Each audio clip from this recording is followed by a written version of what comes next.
Hello.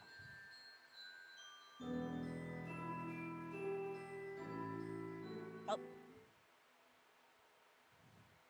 anyway, that was weird. Hi. Nice to see y'all again.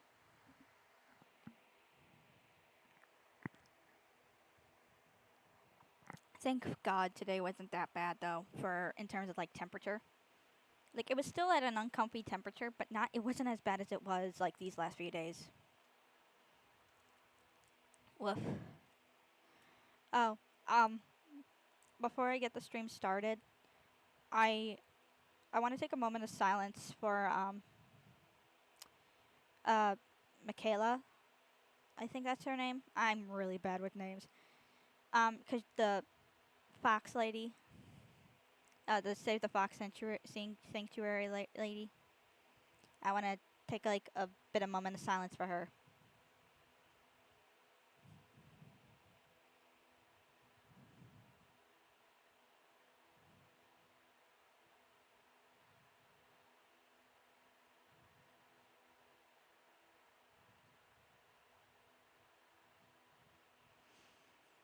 That that sucks. What happened to her sucked so bad. Like nobody deserves to have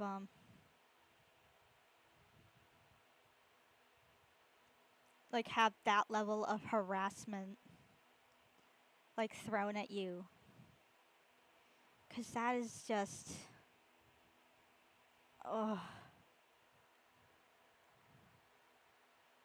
Like hang on, let me see.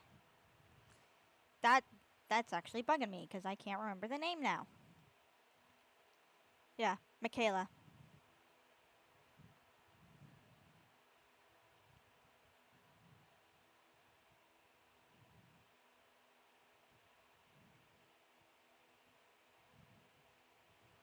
I didn't realize I was following her on Twitter, or not Twitter, on TikTok, until I'm like, wait, somebody mentioned Finnegan the laughing fox. That I didn't realize that was her. And it's actually kind of because of her that I actually really love foxes. I think they're swell. I think they're I think foxes are just filled with so much personality. But yeah, no, what happened to her was nothing short of tragic.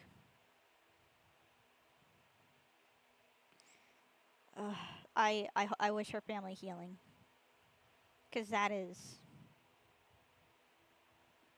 Mm. And honestly, shame on everyone that participated in that harassment. If you have even a moment of like a semblance of humanity in you, you would feel nothing but guilt. And I hope you feel nothing but guilt for the next 10 years at most.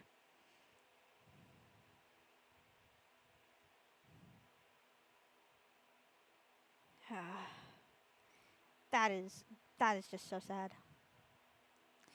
Like I can't even begin to express my distaste for those types of people in a way that is relatively healthy. Anyway, I'm just gonna wait a couple more minutes for people to join the stream and whatnot. In the meantime, I'll. Now, why are you being rude, Hand?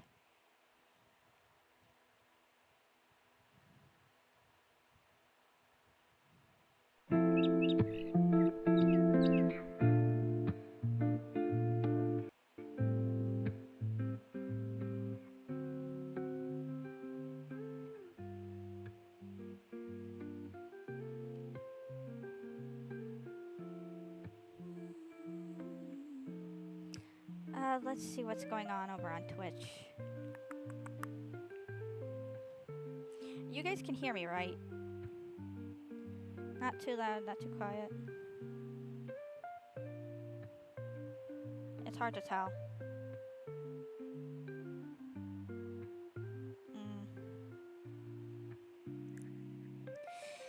Ah, there we go. That's a little bit better.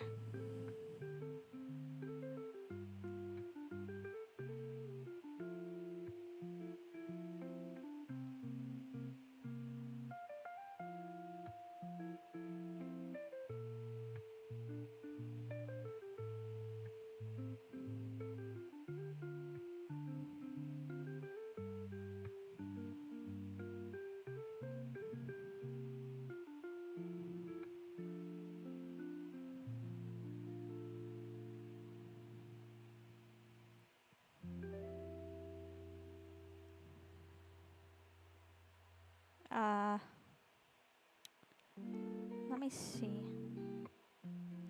Maybe it might be a day where my friends don't have work, so maybe I can harass them. I don't actually mean harass them, by the way. Hang on. What the fuck? Okay, that was weird.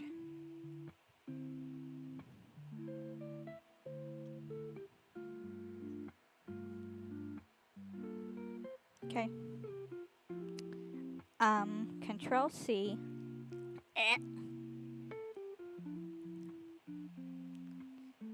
There are no friends online at this time. Lick my fucking chocolate starfish. Oh god.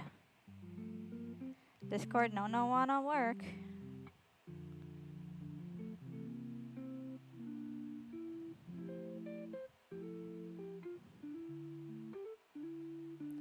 I guess it would be a good spot where it would be for the announcements.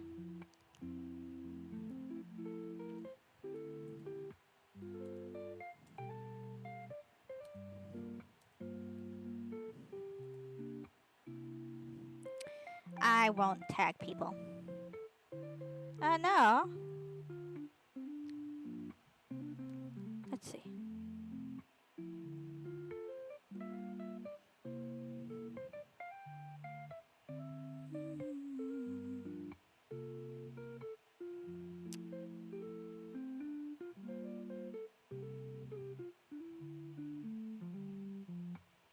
Hey, I don't want to press YouTube. God damn it.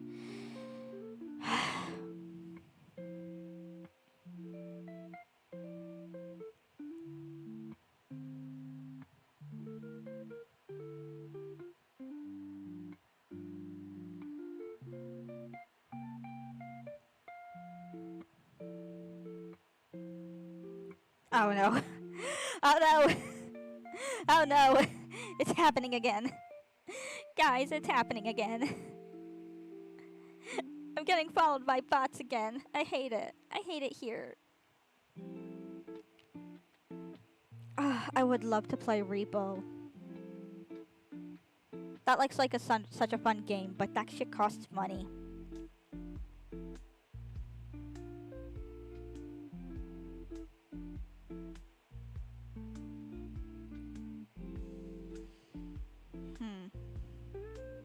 I think we can get started on the puppet history stuff. Alright, let's get started on puppet history. Hang on, done. Yes. Lotus attack. Live stream. Oh, category. Can I put reaction?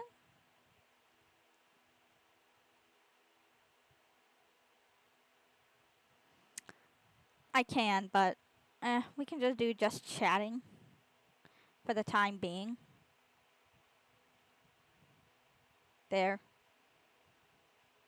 I don't like using just chatting just because it requires you to talk. And I am fucking antisocial. Alright, let's get started on the Peppa history. Boop.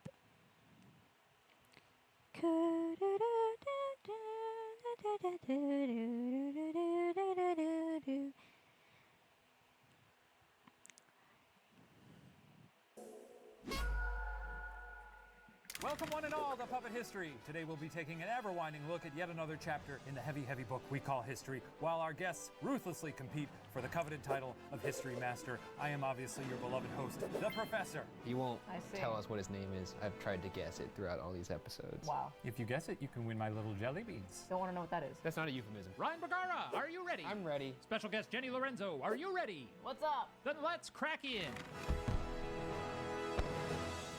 I just would have been like, what's up, fuckers? You guys want to know what you're playing for? Yes. Yeah. I mean, that's, yeah. Yeah, sure. Goal It's of the this. coveted cup of the History Master. Whoa. Ignore the hand. Ignore the hand. Man, I've always wanted a trophy. Let us first meet Violet Jessup, whose life Man, I've always wanted a hand.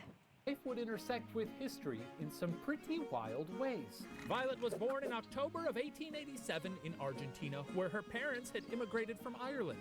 In her adolescent years, her dear old dad passed away, and after moving to London, Skill Violet issue. decided to help her mother support her siblings by taking up a job as a ship steward. What kind of ship we talking here? Like a cruise ship or like a I think generally cruise ships. She's applying to like liners, which are like a carnival cruise kind of thing? Yeah. I've actually never been on a cruise. Are they fun? Have you guys been on cruises? Yeah.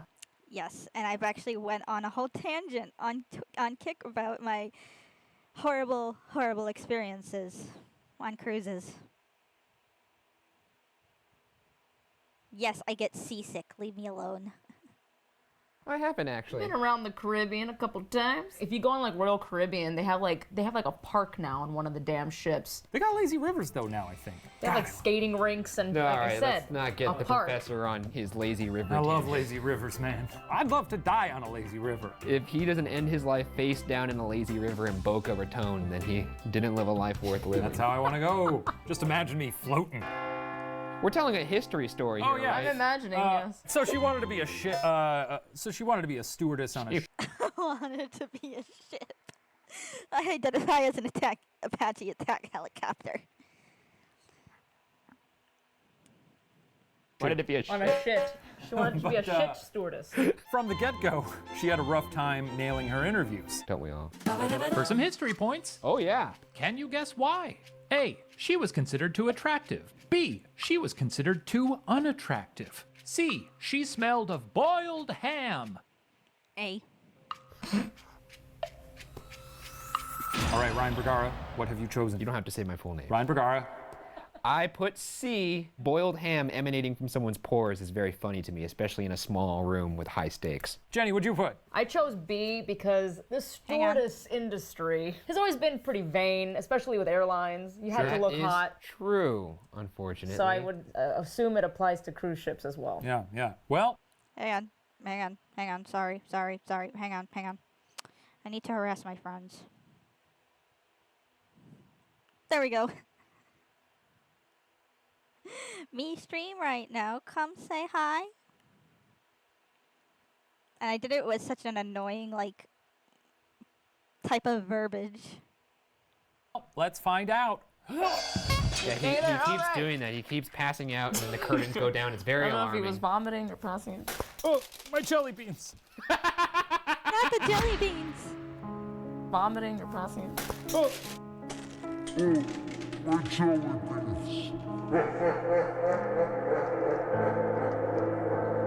We got some technical difficulties back here. Everything's fine. Well, all right. By spilling jelly beans. You need a hand. Oh, my jelly beans. Yes, come in, sit down. I'm a crusty old sea dog. Hello. Yes, I'm Violet Jessup. I'm here about the stewardess position. Are we facing each other? Yes. Yeah. Yes, Okay, you good. are. Now wait, hang on a second. You're here for the what now? The stewardess position, sir. I'd like to be of help at sea. A stewardess? A beauty such as yourself? Why, that's a line of work meant for old maids and miserly hags. Scuzzy old sea folk, not unlike myself. That's very strange. This is some weird bullshit. I don't know what's going on here, but it's odd.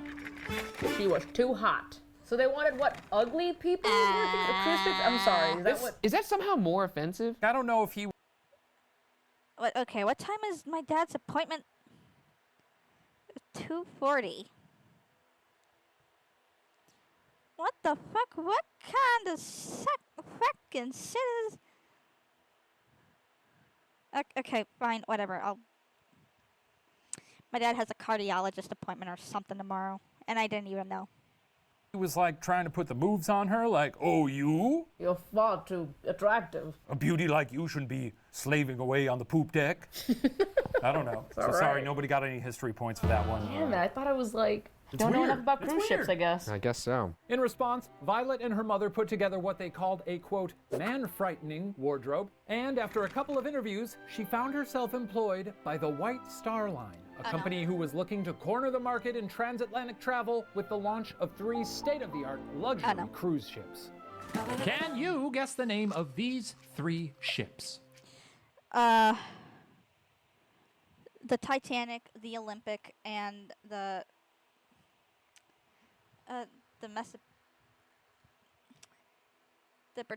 Britannic, I think.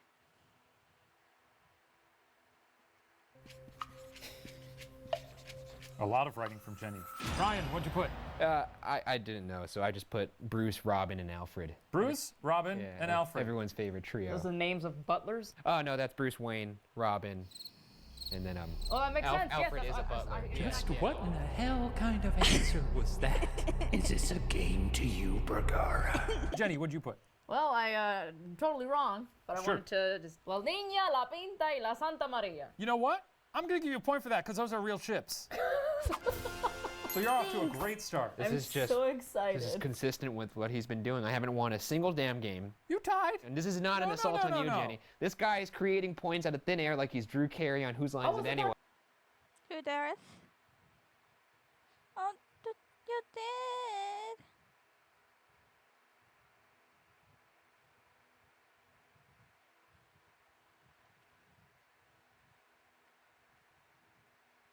Oh, what? What?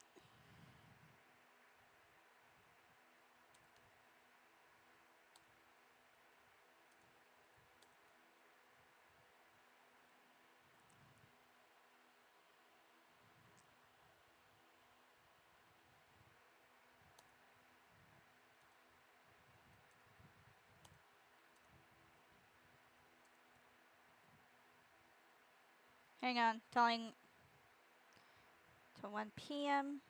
and Twitch 6 to 8.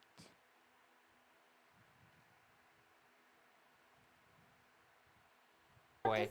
It's arbitrary. It's all arbitrary. Fuck, is that my phone? Arbitrary. I think so. No, rest in peace. Well, Yeah. the ships were the Olympic, the Titanic, and the Britannic. It was the Heard of those? Britannic. Nope. Yes. I've heard of Titanic. I was thinking. I was right. It was the Britannic. I was thinking of the Mesopotamic or Mesopotamian or some shit like that. I got that shit right, bitch. Titanic, but I did not know the other two. But you so- know other ships, and that's worth a point. So, That's- you know, yeah. pat yourself on the back for that. The first of these three ships, Olympic, was put to sea in 1911 to the roar of thousands of I'm beginning to see a pattern here that I'm not so sure I like. cheering spectators. And it was this magnificent beast that Violet would come to know as her seaworthy home. The workdays were long, usually over 16 hours, and the quarters were cramped. Yet Violet truly seemed to love her experiences at sea as it allowed her to travel and meet people from all walks of life, like her quirky-ass bunkmate who had a strange nickname, Go by the Wall and Tickle the Bricks. What? She What? had a habit of like running. Wait, we could run that was back the for a whole second. nickname? The whole The nickname. whole nickname, Go by the Wall and Tickle Go the by Bricks. the. Imagine that being your nickname. Go by the wall and tickle the bricks. Oh my god. Wall and tickle the bricks. It also sounds like something a creep. I mean, at would that do. point, you just call her like the Tickler or the Brick Tickler. Just try saying that after even hey. Hey, go by the wall and tickle the bricks. Come over here and look at this. Come out into the living room. know what, Go on by the wall and tickle the bricks. Hey, it's go by the wall and tickle the bricks. This gig was different Go than by the wall others and that tickle the Violet had bricks. done because in this one she had to deal with a lot more Americans than usual. How did Violet find that experience? A, she found Americans surprisingly appreciative. B, she found Honestly, I'm not going to tell you guys the answer, but you are going to get this one so wrong. Americans surprisingly rude. C, she was thrown overboard by William Howard Taft. All right, that's next level. Ryan? I'm gonna go with the opposite of what I think actually happened. Americans are nice and lovely. Option A. Okay. Jenny? Bitch went overboard. Oh man, he drew her. Well, let's find out what happened. Oh, that was a fast one. That was a fast wardrobe. I'm getting better. I'm Getting better. Oh, can I help you with anything, man? I love your fashionable 20th century American clothing and that you're not a reused puppet from another episode. Oh, thank you. Yes. Oh, fuck. Hang on, my computer screensaver went on. Yes, if you'd be a doll and get me a cup of tea. Oh, yes, ma'am. But know that you are an individual. Yes, ma'am. Thank you, ma'am. And a hot towel as well. But you are not, you hear me, you are not a cog in a wheel. Right away, ma'am. You are a strong and some fresh linens, independent woman. And I respect you. Very good, ma'am. God damn it. Damn, America, what happened to you? I'm finally gonna win one. In her memoirs, Violet said, quote, Americans seemed to recognize that you were there to make their trip more comfortable and pleasant, and often observed that the work could not always be easy to accomplish. I don't even know what happened to like those types of Americans. Now people these days are entitled. And the thing is, it's not just an American thing, it's a people thing. People are these days have just been so unbelievably entitled. It's actually fucking bananas. Also, I finished my coffee and my wine water, which is where I just took my flavored wine and then, or flavored water and then mixed it with wine. With wine coolers. And I finished that, and I want more. But if I get any more, I might get drunk. Whoopsie pupsie. They were like kind of, you know, demanding, but chill. But I feel like so many people nowadays, the shit I've witnessed. We're Sure. all not Well, painted times with change, one you know. brush, Times have though. changed. You know, there's shades of gray to every Of person. course, of course. You know, this was before America became back-to-back World War champs. That's So, true. You know, we probably got real cocky and shitty after that. That's right. The Olympic was outfitted with state-of-the-art safety measures. It had 15 bulkheads, each sealed off by watertight doors, which meant if part of the hull took any damage, it could be isolated to prevent the vessel from sinking. Unsinkable, you could call these Olympian ships. This was put to the... Stop spinning. This was put to the test on September 20th, 1911, when the Olympic accidentally collided with the British cruiser HMS Hawke. Now punched a big old nasty hole in the Olympic's hull, and yet the ship didn't sink. So, you know, great. After some time, Violet was offered a new opportunity by White Star, and this one, oh baby, it was juicy. Violet recalled the celebratory air as the ship pulled out of the harbor. Gently, Titanic disengaged herself from the side of the dock, and we were off on a soft April day. Who could foretell whether it would be farce, sweet comedy, or tragedy? Can you guess whether the voyage of the Titanic would be A, a farce, B, a sweet comedy, or C, a tragedy? I think we all know how this ends. It's like that's kind of more like a personality test than. Whoa, grim. It's That a was laugh riot. hilarious. I'm going to guess you're both going tragedy on that, so I'll give you a couple points. Don't, right, Doesn't mean anything. What was the point of you in that? Yeah, it was just a joke. We all know that thing sinks. Sinks like a rock, Yeah, we know. We been new. baby. Well, That's true. On that fateful night of April 14th, 1912, Violet had settled into her bunk and was just about to turn in when a thunderous, ripping sound startled everyone on board. She heard faint murmurs in the hall and turned to her roommate Anne, who said in a tone so calm that even Violet thought it was hilarious, "Sounds as if something has happened." This is when the hole was hit by the when, when Titanic Hit the an iceberg. iceberg. Oh, it sounds like something has happened. Really, think you go by the wall and tickle the bricks. Really? You don't say? recounts it in her memoirs. Her roommate said that, and she just started laughing. Violet's account lines up with the tragic narrative, a pervading sense of calm and optimism, passengers sort of humoring the evacuation protocol as the grim severity of the situation Holy slowly shit. dawned on the collective whole. What? I've only known the broad strokes of what happened. Obviously, the ship sank. Yeah. And it was a tragedy. But I didn't know that when it was happening, people were kind of being like, oh, I got to take my luggage out of my room, not Oh, yeah, realizing. they all. yeah, they were pretty confident that this wasn't going to sink. Well, Even Violet had a hard time comprehending it. It wasn't until she was already in a lifeboat, emergency rockets sparkling overhead, when she realized the actual peril she was in. I was adjusting some settings in my OBS and I accidentally muted my mic. Also, hang on. Can you guys hear me better with or without the little puffy thingy? Doot, doot, doot, doot, doot. All right. Doot, doot, doot, doot, doot. You guys can hear me better without the puffy thingy. Ugh. Quote, looking along the length of the ship, I noticed the forward part of her was lower now, much lower. For a fraction of a second, my heart stood still, as is often the case when faith, hitherto unshaken faith, gets its first setback. Ugh, grim. She didn't realize there was a bad thing happening until she was on the lifeboat? I think even then they were like, get on the lifeboats, everything's fine, this thing's not going down, we just gotta get off of it. Because she also, when she was out on the boats, first realized that there weren't enough boats. She started doing the math, realized things were gonna get pretty bad. There was only like, what, 20 boats? I don't know how many boats there were. Sorry. Wow, Professor. How many boats were on the Titanic? Yes, 20 lifeboats. 2 wooden cutters, 14 standard lifeboats, and 4 collapsible canvas lifeboats. and by the way, that shit it was enough to carry 1,100 people. Of 100 and the capacity was at 160 or 1,060. So for some reason, still a bunch of people died. So Violet ended up being one of the lucky few rescued by the Carpathia. She was no doubt rattled by the whole affair and gutted by the loss of so many of her dear friends, with more than 1,500 of the 2,224 people aboard perishing. But I'm more confused about I want to know, did Go by the Wall and Tickle the Brick survive? I hope she did. Violet also needed to make a living. So what did our gal Violet do next? A. She went to work for rival ship line Cunard. B. She sued the living hell out of White Star. Or C. She took a job on another White Star ship. See. Oh, God. I really want B to be true, but Ryan, you're going with, what are you going with? yeah, I'm going C. You're going C. Jenny? C. I'm going C as well. Okay. She just doesn't sound like she had the trauma to avoid it again. All right. History points for you both. Yeah. Well, she spent her time with a few other shipping companies, and with the coming of World War I in 1914, she even threw her hat in the ring as a nurse with the British Red Cross.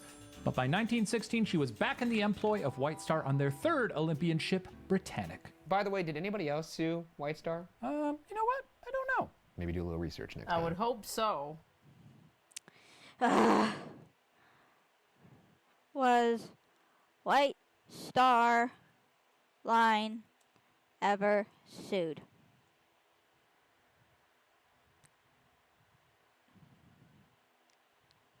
Yes.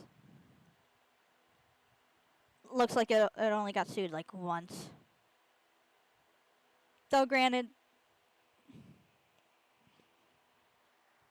that's just for like the Titanic. I don't know about the Britannic or the Olympic. You got any books in that satchel? Shut up. Now, Britannic was meant to improve upon the Titanic in every way, including luxury and, obviously, safety. It featured a double-skin hull, an additional watertight bulkhead to prevent it from sinking in under 3 hours. It also boasted private guest bathrooms and a full gymnasium.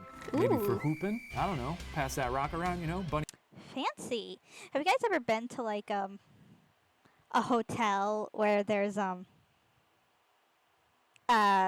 fitness center or a school with a fitness center? I went to in my old school. There was actually a fitness center for the high schoolers. And you were allowed, if you were a middle schooler, you were allowed to go in to the fitness center. However, you had to be part of a sport, or it had to be part of like gym class. Bunny hopping through the pea patch. And one. You were right on for the first two. Bunny What hopping is through this jargon? He was trying to make sports references. I was just talking What's a about some... sport? I don't. Yeah, and one. And don't just say and one out of And one. context. That doesn't work. And one. Stop saying and one. It's off season. Off season. Anyway, that's cool and all, but again, war happened, so this luxury ship was very quickly converted into a hospital ship, which kind of sucks for the ship, I guess. They just slapped some green paint on it and a big red cross. They gussied up the first-class dining rooms into operating theaters. Bing, bang, boom. That ship's a hospital now. That's pretty sick. Operating theaters. Operating theaters. Jesus. I never got that, by the way, that they would have theater or audiences for surgeons back in the day. Oh, yeah. Well, it was generally med that was for med students. students, but they also, I read, let general public come in if they wanted. Oh, what's going on here? You're providing some facts now? I mean, somebody Huh? has to. Oh, shit. Whoa!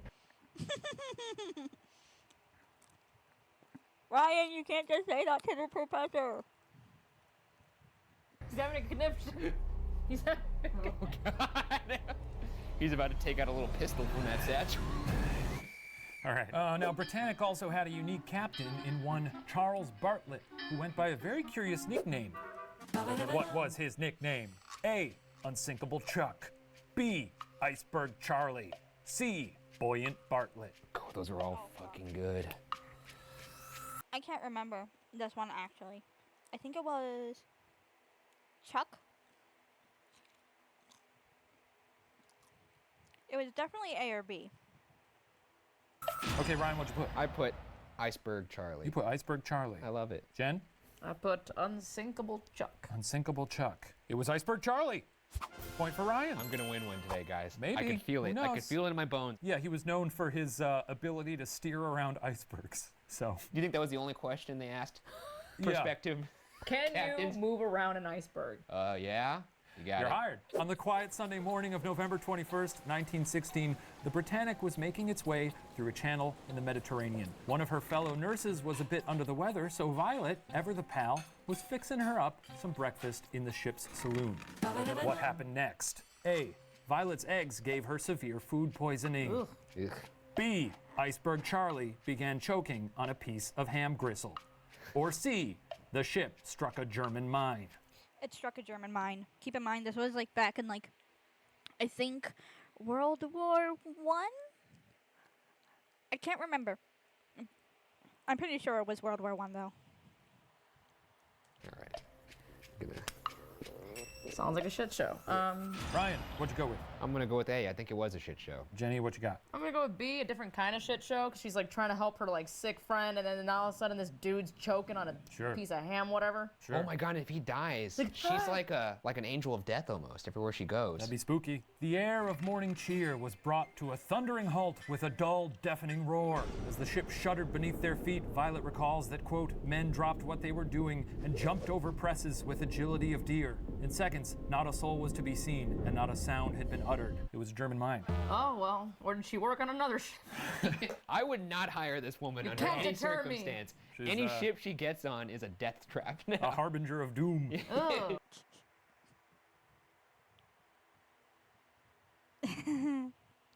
Just imagine you're this woman and you just want to like do shit for work.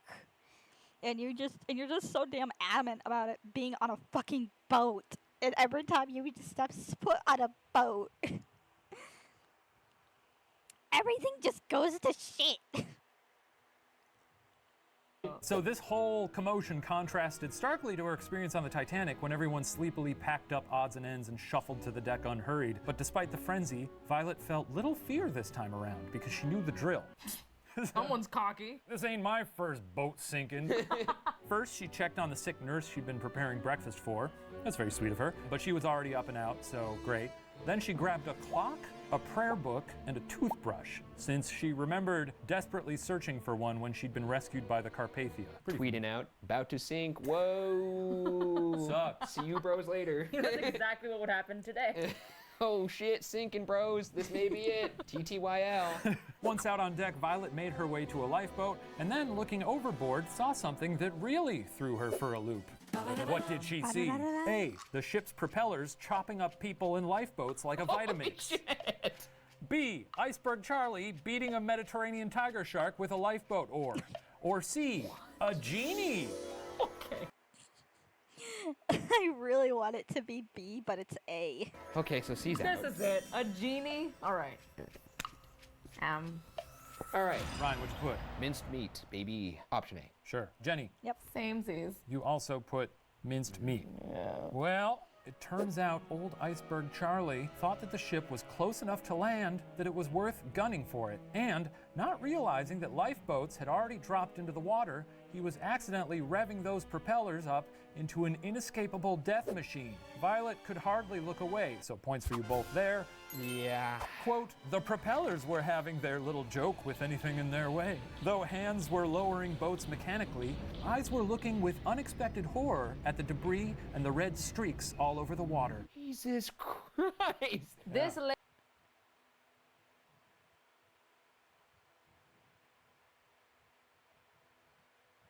Huh? Wait a minute. Hang on, let me see if I can fix my stream up a little bit. Hang on.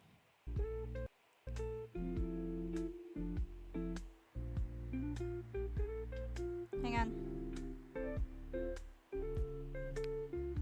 Because for some reason, my friend is saying that I need to, like, that she needs to verify her phone number.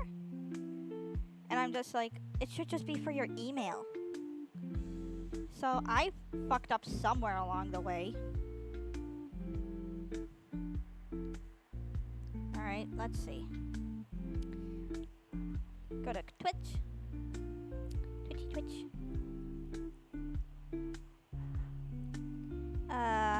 Would it be creator dashboard maybe? Let me see. Content, viewer rewards, jobs. No. Stream, channel, moderation maybe? Chat options. Phone barrack. No, we're not doing that.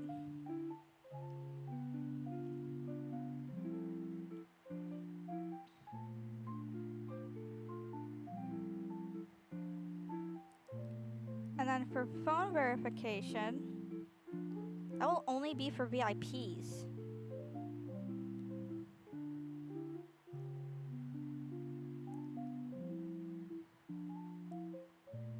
No. Alright. Alright, how about some?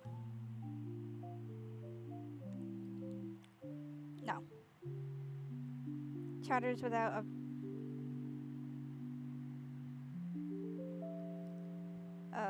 a day. Charters without must have followed for more than, a day. Actually, 10 minutes.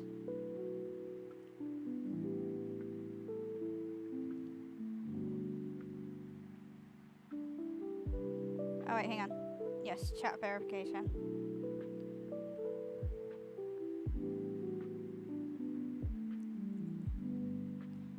Stop banned users when added. Oh, hell yeah, dude. Turn that shit on. Alright. I should have fixed it.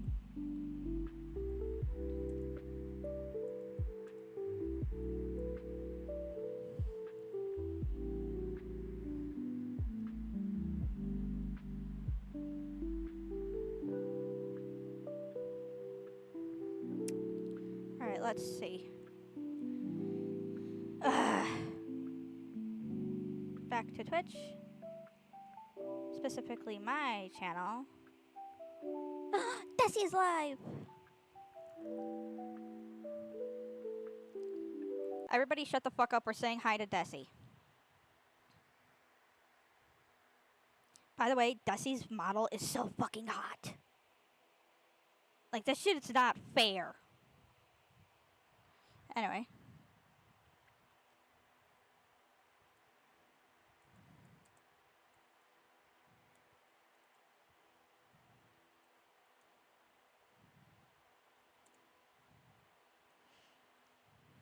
Okay. You know what I'm trying to say. You know what I'm trying to say, right? How you doing, Nexia? Oh hi, welcome to the stream. Not for long. Good time. Perfect time. Hi Fox, how you doing? Good to see you. I don't know what I'm doing. I know how to play this game. I hope you're doing well. I've been pulled back into this godforsaken game. No, I swear, everyone get off this game right now. No, I promise you. I beseech you. Start playing this game. No. Everyone start playing the game. I swear to God, this is the best game ever. Alright. This is the worst game. Desi is really sweet. He's also really funny, so I think he's great. Definitely check him out. He's such a sweetie pie. Anyway, Belle, can you fucking type? That was mean. I'm sorry. Alright. Lady has seen some shit, Yeah, like pretty rough. literally. Well, unfortunately for Violet, her lifeboat was also dropping into the water. And as soon as it did, it was also slowly pulled in by the propeller's current. Yep.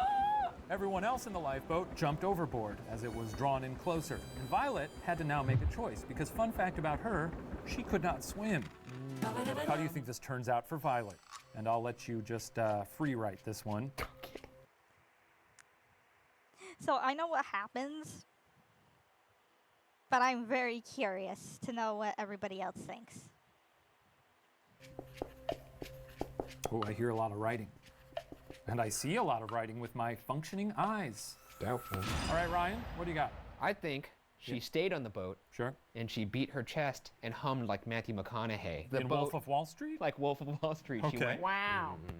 because she's a psychopath at this point. Sure, sure, sure. Jenny, what do you got? I think she just jumped into the ocean and doggy paddles her way out of this. Okay, well, let's see how this panned out. I am mortified. Whoa. Whoa! Oh, lady, you gotta watch out. I'm no joke. Oh, why must you do the things that you do? Don't blame me. Blame Iceberg Charlie. I will. F you, Iceberg Charlie. Splash. Zoink. A thump, thump, thump. I have prevailed. What? What? Wait, what? What? Wait, what just... So what happened was she jumped out of the boat. All right, and she hit her head underneath the cruise ship. But also some of her hair also got entangled with the propeller. This woman's a badass. What was the thump, She thump, went thump noise? under the propeller and somehow... The physics of that situation don't make any sense. Explain. Well, poor old Violet had no choice but to jump into the sea. And for what must have felt like an eternity, she was tossed around in the disorienting torrent, but miraculously, somehow survived. We're gonna give a point to Jenny for that because she called her jumping in. She said, quote, "I felt myself rising and my head come into violent contact with something solid. But happily, on that part where my plentiful hair was thickest, my brain shook like a solid body in a bottle of liquid." What did she hit? She has no idea. She may have grazed the propeller. We don't really know. She had Oh. CTE It's like Final for sure. Destination over and over again for her. Yeah, she's really nailing it. Once she finally surfaced, she opened her eyes to a bloody sea of what she described as human flotsam. Jesus Christ. That sounds disgusting. That's a So she- shark's fucking buffet right there. So then she closed her eyes. Munch, munch, munch. Now she closes Now she closes her eyes Yeah. because she could Before she's actually... like, ew, look didn't at like these it. bodies. And now she's actually swimming in it. She would soon be scooped up by a rescue boat and given a cup of hot cocoa that she drank while sitting next to a surprisingly cheery man whose arm was hanging off by a piece of skin. It would be revealed that the Britannic crossed paths with a floating mine laid by a German U-boat, which damaged the hull to such a degree that the ship... By the way, so for those of you that for some reason never really paid attention in history class, U-boats are submarines. That's what they were called back in like the early 1900s. sank in 55 minutes flat, and that's even faster than the Titanic. But even so, due to less hazardous weather conditions and increased safety precautions, only 30 people lost their lives in the incident. Only 30. So White Star is stock at this point. They're not doing great. Business ain't booming. Oh my or God. it was in that moment.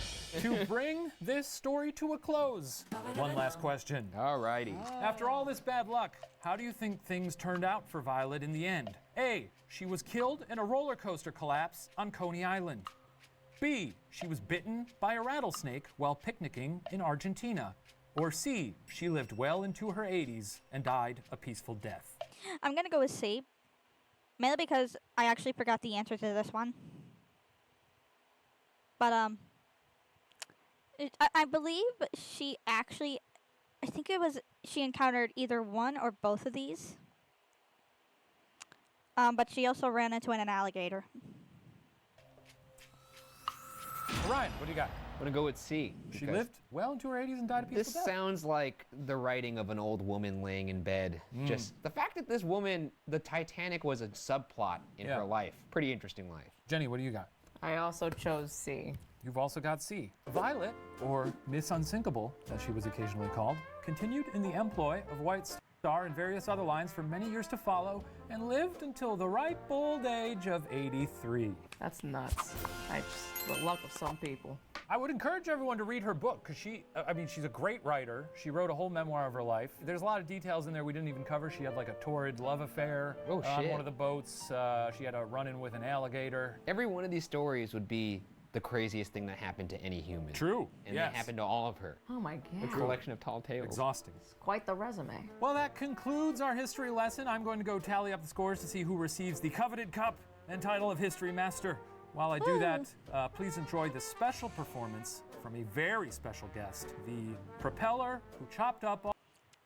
Oh yeah, for those of you that don't watch Puppet History as much as I do, at the end of every episode, the professor brings out a little guest, and the little guest sings a little song. And honestly, a lot of the songs are almost always bangers. All the lifeboats during the sinking of the Britannic. I get worried. Oh, hey, everybody. Well, I got a little song to sing. I hope you're ready. You remember me? I'm the propeller from earlier. I do. I remember Oh, you okay. very well. I wasn't sure. I didn't realize you had 2 teeth. Huh? It's too little. You have 2 Yeah. buck teeth. Here we go. Human flotsam, eat 2 words that you likely like to see. Oh, what a sneaky German U-boat left a nasty little present for the old Britannic and me. Well, I'm a propeller, ain't a violent feller. Chopping people up ain't my scene. But then a iceberg Charlie put the pedal to the metal, and what happened still haunts my dreams. Well, a chop, Chop, chop, bam, scream, scream. Anybody in the sea. I said a Chop, chop, chop, and the scream, scream, scream. There's really all over me. A propeller, an awfully sorry fella. All I ever wanted was a life of luxury. Number one, ruined my fun. This is misery. Doesn't seem right. Doesn't seem right. Wow, what a singer! Stop complimenting yourself What in the lyrics? 3rd person. No, the propeller wrote that. I mean, that was his song. Like, my brain right now is thinking, like, those people that were watching the folks getting chopped up by this Yeah. propeller, if Yeah. someone stopped them and said, hey, one day. You know what? Honestly, if any of them were still around or relatives or anything, this is probably very therapeutic for them. Sure. That was really good. Yeah. He's just Okay, so we got a funny score situation here. I didn't plan for this, but we got ourselves another tie. So that That is means impossible. No, we do. That is impossible. So that means we got ourselves a tiebreaker. It's unbelievable. And this is up to me here. This is up to me. Oh, like everything else wasn't. So if you were to launch your own luxury cruise ship, Okay. what would you name it? Oh, my God. Like, are we talking about like a cruise line, or just a ship in general?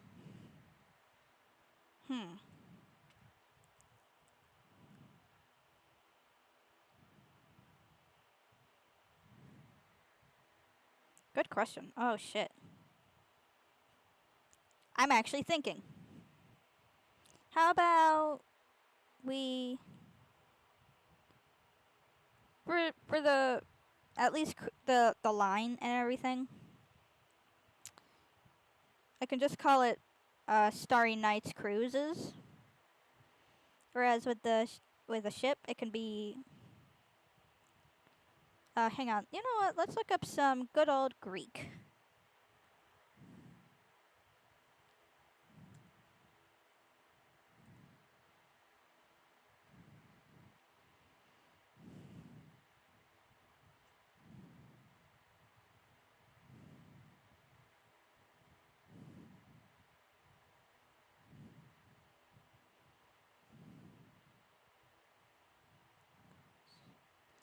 How about Sirius Atlas? Yeah, Sirius Atlas. God. Take your time.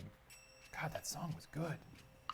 Very funny. You know, I come on these little tales with you. I get invested. Good. I feel like I'm Good. trying my best. Yeah, and, you do. I feel like every time you Huh? you take the floor out from under me. You tied once. Well, the other 2, I feel like there were arbitrary points given, but you No, know, that's no. neither here nor there. No. It's here. I mean, we could go to the tape. It's here and there. I'm gonna rip that little satchel off you. That's what I'm gonna do. I'll kill you. All right. What do you got, Jenny? This is so fucking Cuban. Okay. The SS Colada. Oh, that's pretty good. A colada is Cuban coffee, and it's like cocaine. Ooh, I love coffee. So it just makes you go, go, go. I love cocaine.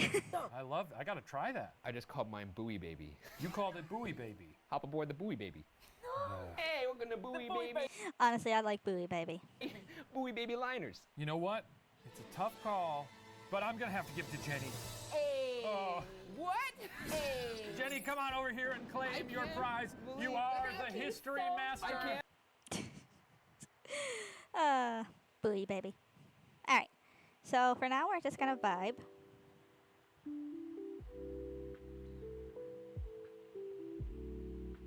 Boop. Well, I try to do things with Zenless Zone Zero.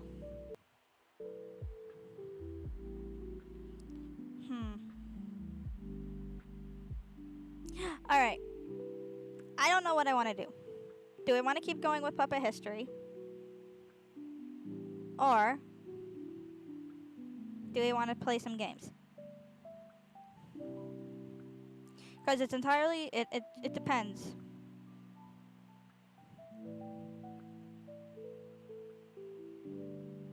I might end up like kind of like extending the time for streaming on Twitch. Because I don't know, I just felt like I didn't get much done yesterday. So I'm probably gonna extend the time a little bit. We'll see. We'll just have to see.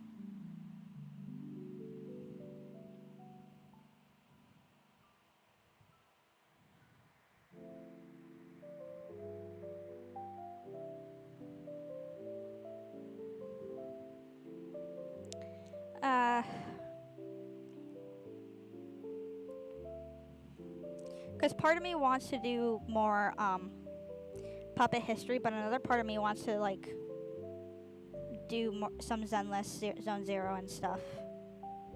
But chances are, after the stream, I'm just gonna do that stuff in my own time, which is fine. Like I don't particularly care.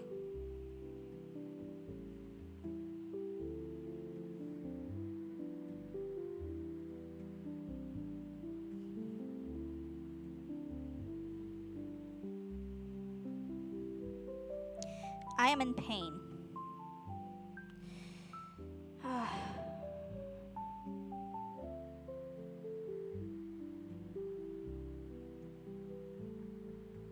Hey.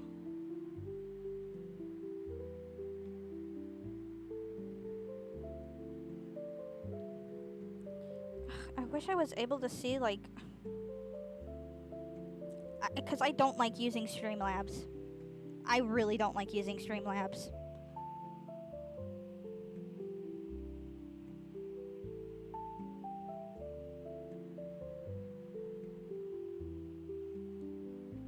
Because, hold up. Let's hide this and this.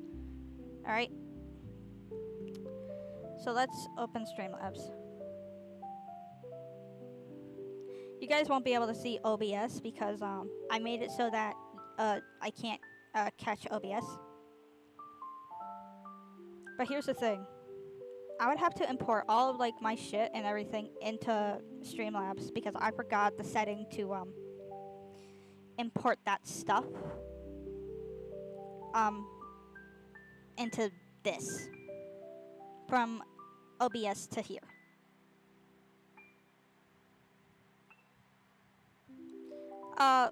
Rogue, what the fuck? How do you pronounce that?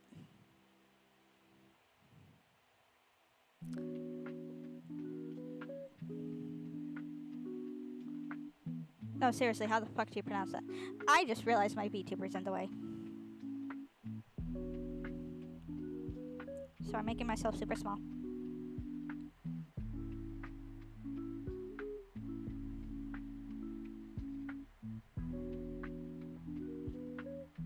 I just realized I'm looking at Twitch.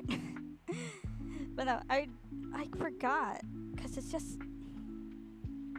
everything's so, like, irritating.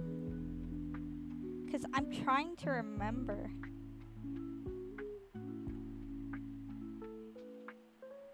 And chances are... What's this? What the fuck? What the fuck? How about no? How about no? Oh, fuck shit. Oh. Ah, that's better, I guess.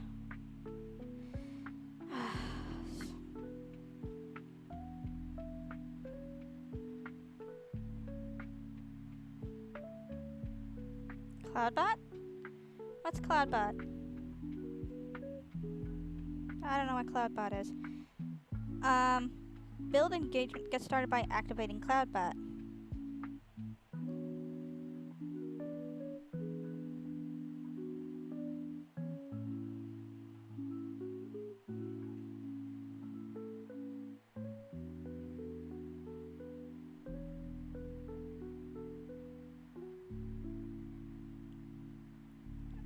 Okay. Let's see. Slash mod stream labs.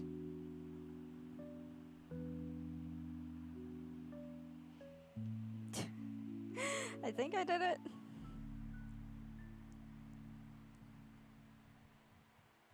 I don't care.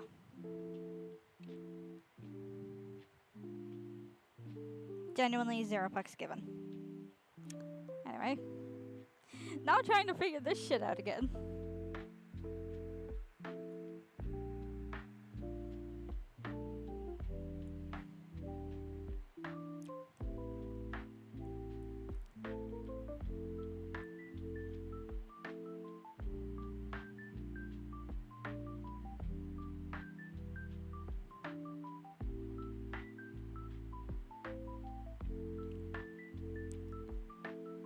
Uh-huh.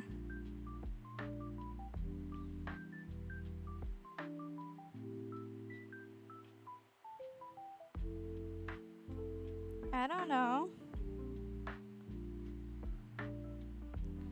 Confirm stream title, disable hard wheel. Show confirmation.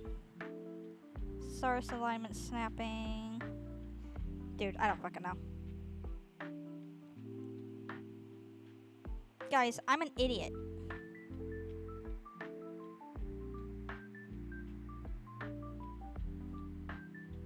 You can't expect me to me.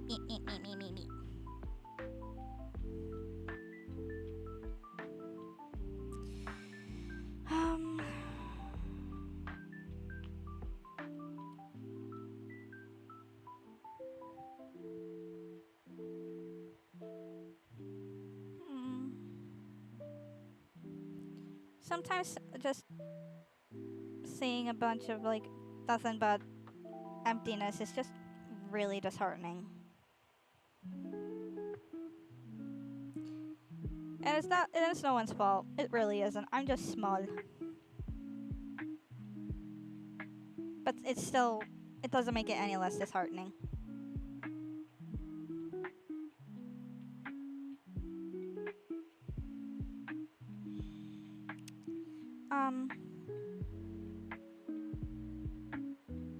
Yeah, let's... I don't know.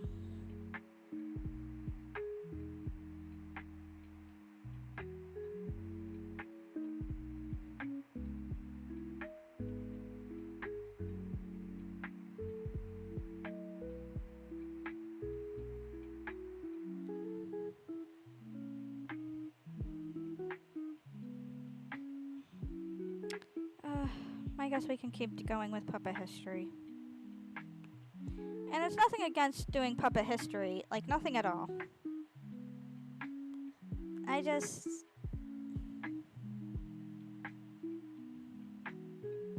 don't know, sometimes I just feel like I don't get enough done.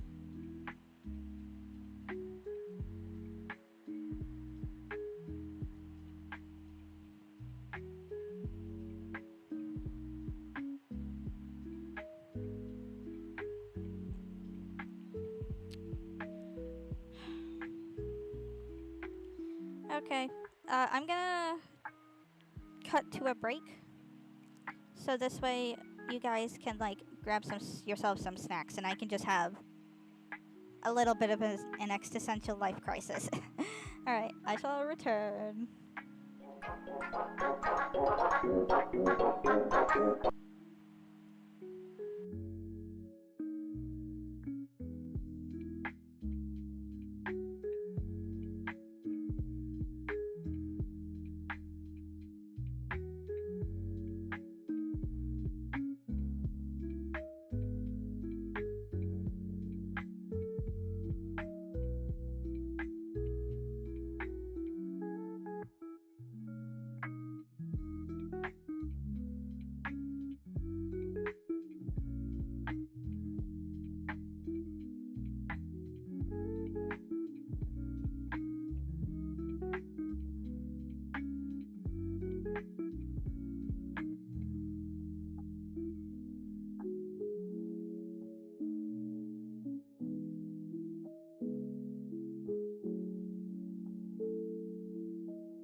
I'm back. Got myself some alcohol, so hopefully that can just kind of like lift up my mood a little bit.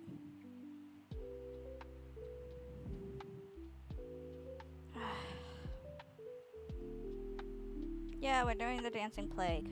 Boo. And of course this happened in France.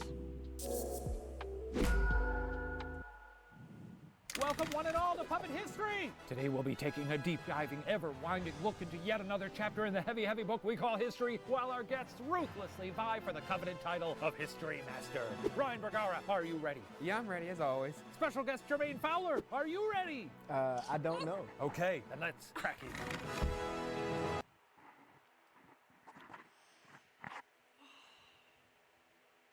I spilled my drink.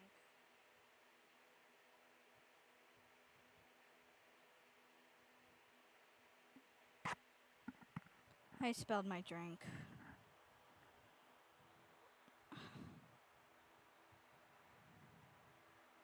I'm actually trying not to cry right now.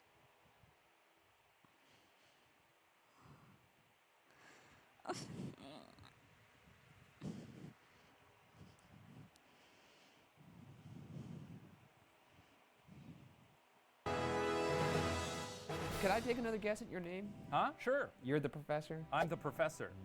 Wiggles? Professor Wiggles not bad. But no! Professor McNasty. That's close. That's close. I am a little nasty. Okay. Today, we'll be talking about a city on the brink and their very strange coping methods. You guys ever been pushed to the brink? Sure. Huh? Yes. I don't think I have yet. Has the universe ever just challenged you? Yes, the universe has challenged. Several times, and honestly, at this point, I'm just convinced the universe wants me to kill myself. But I haven't, and I won't because of just sheer spite. Yes, Professor McNasty. Okay. I actually kind of like the ring of that. And would you guys like to know what we're competing for? Yes! Yeah, what are we competing for? It is the coveted cup of the History Master. Ignore the hand. Whose hand is that, Huh? Professor? It's God. God's a white man, huh? Oh, I mean, it's the devil. Yeah, there we go. Yeah. You know what's up. You know your audience. Well, in the Alsace region of Europe in the early 1500s, it's very safe to say that people were stressed, cosmically stressed. See, these were a people only a few generations removed from the mass devastation of the bubonic plague, and it's easy to imagine that the sheer trauma of experiencing a borderline biblical event could imbue a few generations with an all-enveloping sense of existential dread. Rough. Are any of the stories that you're going to tell, is it one of them at least not going to be a bummer, or are they all going to be bummers? No, they're all pretty sad. History is a sad thing. Yeah, you're probably right. There's some like happy historical events, like the day peanut butter was invented Or and stuff like that. I would say that, when I first saw Lion King, That was good. That was good too. So considering all that, the city of Strasbourg seemed like a prime candidate for ground zero of the impending apocalypse. See, the common folk of Strasbourg, in addition to all the struggles of just surviving in the 1500s, found themselves dealing with an increasingly problematic clergy. Author John Waller says, quote, monks and priests shamelessly took concubines and all had greater appetites for meat, drink, and sleep than for prayer or pastoral duties. Can't fault them for that, you know what I'm saying? I guess even clergymen have to get the, I kind of want to say that, that's so crass. No, say it. I think sometimes clergymen got to get Okay, no, that was too crass. That's disgusting. It was a little. It's pretty What is gross. wrong with you? Yeah. People were not stoked about this because these holy folk are supposed to be their direct line to God. One guy. Now tell me why I actually thought that was my phone ringing.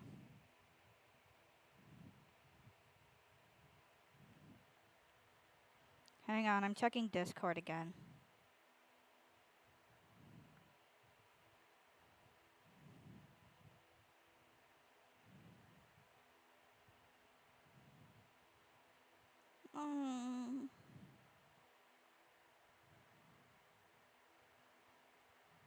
I was so fired up that he went poking around various local holy houses to see how much meat and booze they'd been hoarding, and he found plenty of dirt, but eventually gave up his investigation. Oh, that red light means we're at our first question. Why do you think he stopped his little investigation? A, they paid him off in barrels of barley wine. B, a nun blackmailed him. Or C, a monk threatened to murder him.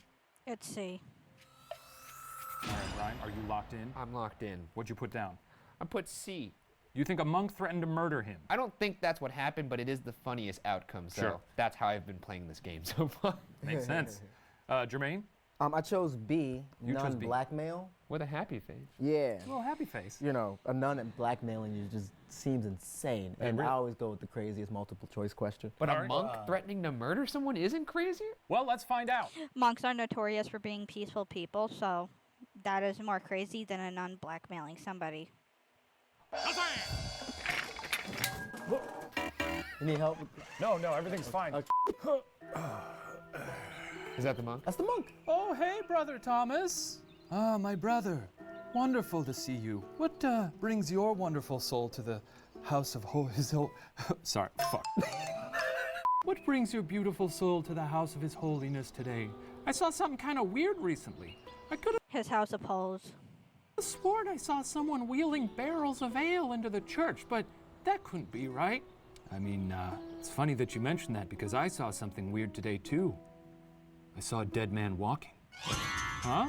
How'd you like to be dead? Whoa, let's just let you know about some, I thought it seemed like maybe some illicit activity. And I'm just letting you know that if you mention those barrels to anybody else, you'll end up in one. Oh, shit. Damn. He Walter Whited him. May peace be with you. So that Just an extra kick in the balls. damn, he just Suge Knighted He Suge Knighted him, yeah. the random dude. It seems like Ryan gets a history point there. Congrats, Ryan. Thank you. Congratulations. Thank you. I'm a good sport. Thank you. Good thank job. You, thank you. Driving an even greater wedge between the classes, the clergy and lords had been hiking up taxes for years, and according to Waller, quote, peasants were forbidden from grazing pigs on common pasture, from fishing in local pools and streams, and from entering the forest to gather timber for building and fuel, to hunt game, even to pick acorns or berries. And that's some bullshit! You seem passionate about this. Why don't you take it easy, man? Well, I mean, you want to go out there and pick some acorns and berries? It's okay. It was a long time ago. It's over now. Your eyes got bigger. I know. What's in your bag? Oh, wouldn't you like to know? Why don't you come check it out? I feel like it's a trap. Come on, open my little bag. Like the start of a horror movie. No, come on here. Don't come say on. that. Open my little bag. It's Open not my gonna little make me bag. feel Open your comfortable. bag, dude. Take one out. Okay. It's a jelly bean. That's right. Just for you. You put props in the. He put so much thought in the character. He put jelly beans. It's a jelly bean. Those are my special treats. Actually, you know what? I'll take a jelly bean, Oh, too. go for it. Yeah, I do love jelly beans. On top of all this bullshit, the region had been through a pretty rough couple decades. We're gonna run through this really quick, but every time I turn the light purple like this, You guys have to do it too, by the way. Because I'm not doing this shit by myself. Oh, I need you guys to shout, all the crops died. Okay. we Just can do like that. All All the crops died. Great. So here we go. In 1492, there was a famine because All the crops died. in 1493, crops weren't half bad. But then everybody got syphilis and a bunch of people's skin fell off. Baller. As they rounded the year 1500, things leveled out for a few years. The crops were good for a bit. And then, All the crops died. 1507, hail the size of apples pummeled the town. Whoa. How big? Were they really the size of apples, or is that it a was the little size of apples. And because of the hail, All the crops died. then the bubonic plague staged a brief reunion tour. And was mercifully stamped out by the bitter winter of 1511. But also, All the crops died. And then again in the bitter winter of 1514, All the crops died. Oh, we were on the same page there. We switched it That up. felt right. followed by a summertime drought in the summer of 1516 when, one last time with gusto, All the crops died. I guess that's gusto. So that's a solid 2 decades of ever mounting anxiety. Scores of people are struggling to make ends meet, falling deeper and deeper into debt, all the while starving, several to death. Could this have a toll on the general population's mental health? Well, sure. What concerning things started to happen? A. People began to see the dead walk the earth. B. People began burying themselves alive. Or C. People began eating dirt I believe it was A. until they died. So it all death related. Yeah. What was A again? People began to see the dead walk the earth. I've heard things like that. Yeah, that's crazy. So like ghosts. Yeah. Ghouls. Ghouls. Ghouls, Goblins. Ooh. For those of you that don't know, Ryan and Shane are from, in my opinion, the superior branch of BuzzFeed, BuzzFeed Unsolved. Hang on.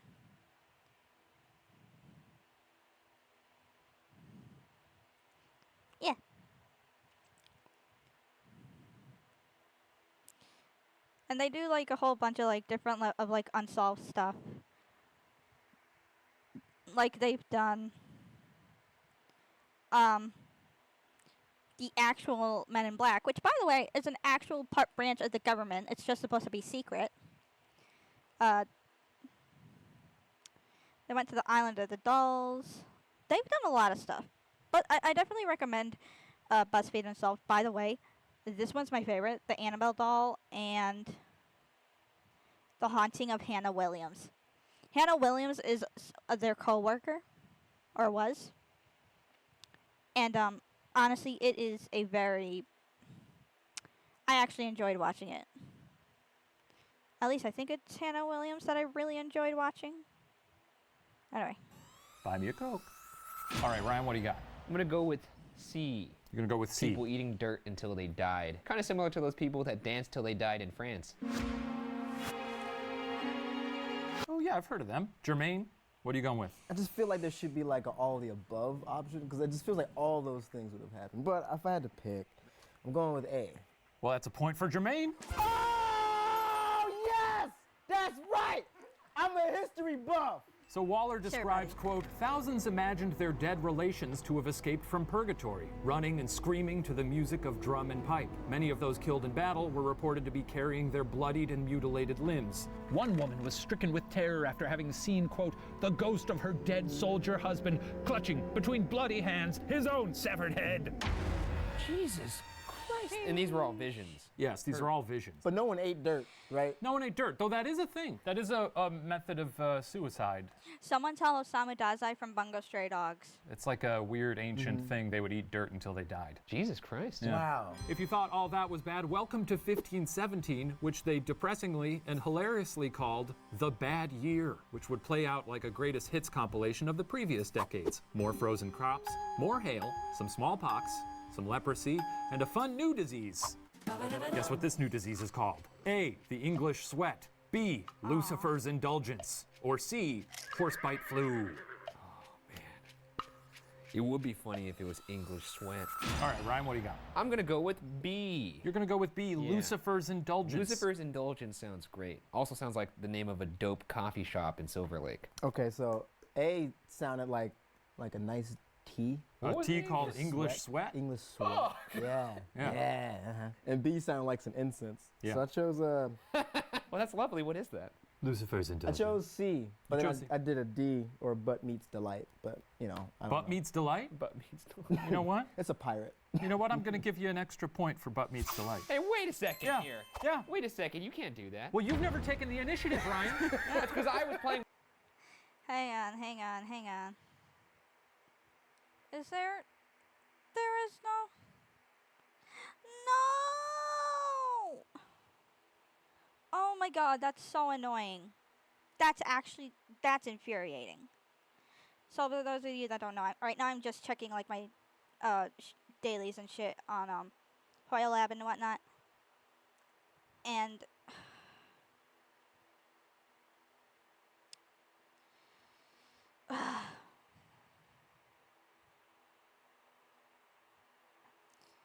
And right now, Hoyle Fest is going on. However, there is no thingy to pick, like, hey, do you want to see this but in America? But no, instead they have literally everywhere else except for America. And I want to end my suffering by necking myself. But no, if I do that, then me. By the rules. I didn't realize it was the fucking Wild West Well, out maybe here. have a little fun with it every now and then. That's true. You do have a satchel full of jelly I reward beans. creativity. And I'm also giving that point out because neither of you got it right. It was called the English sweat. So yeah, it was just a disease where you'd sweat for several days until you died. What were the symptoms? You'd sweat a lot. You just kept sweating. How long did they sweat? A few days. Okay, moving along. Whoa, what the? Yeah, that's right. It's me, that big pile of diamonds. That's my Oh, shit. catchphrase now, I think. Yeah, but we're in the middle of a story. Okay, if you were here yesterday, you know who this is. It's So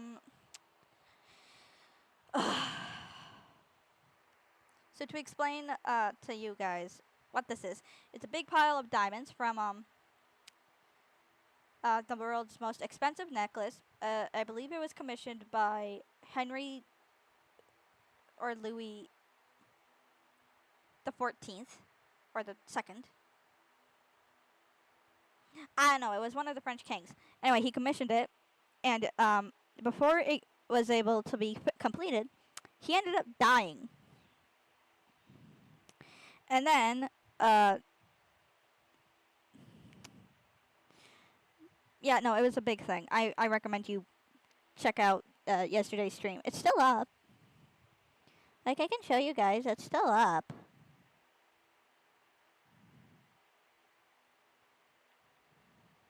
Oh, what? He's playing Lethal Company, that bitch. Ugh. Man, that's such AIDS. Well, it won't let me look at the other things. Here. Well, I'm here with a word from our sponsor. Rent on this puppet theater isn't free, you know. While you've got your fuzzy ass nose in a book, I'm over here. Hang on. I'm minimizing this. Hold up. I'm opening Steam. Fortunately, before I started like stream more often and whatnot, I managed to change like a good few of my the names that I was actually using my real name.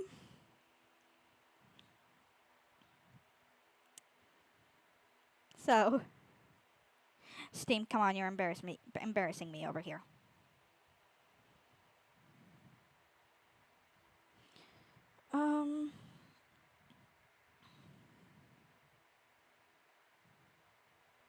How about I just... Whatever. You know what? I'm going to add a couple of things to my wish list. So it was Repo.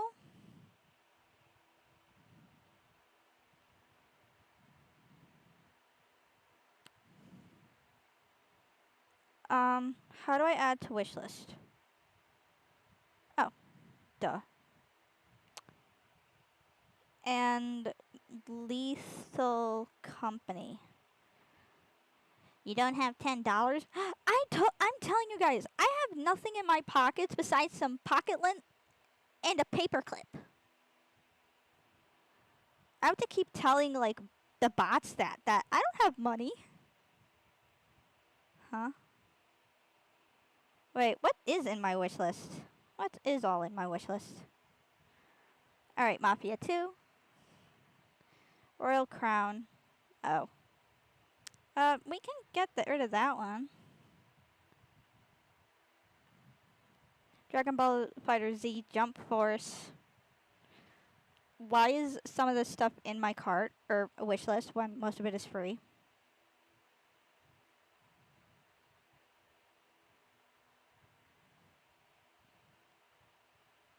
Tiny Bunny. Hang on. Let me look at this. Okay, yeah, let's remove that from my wish list.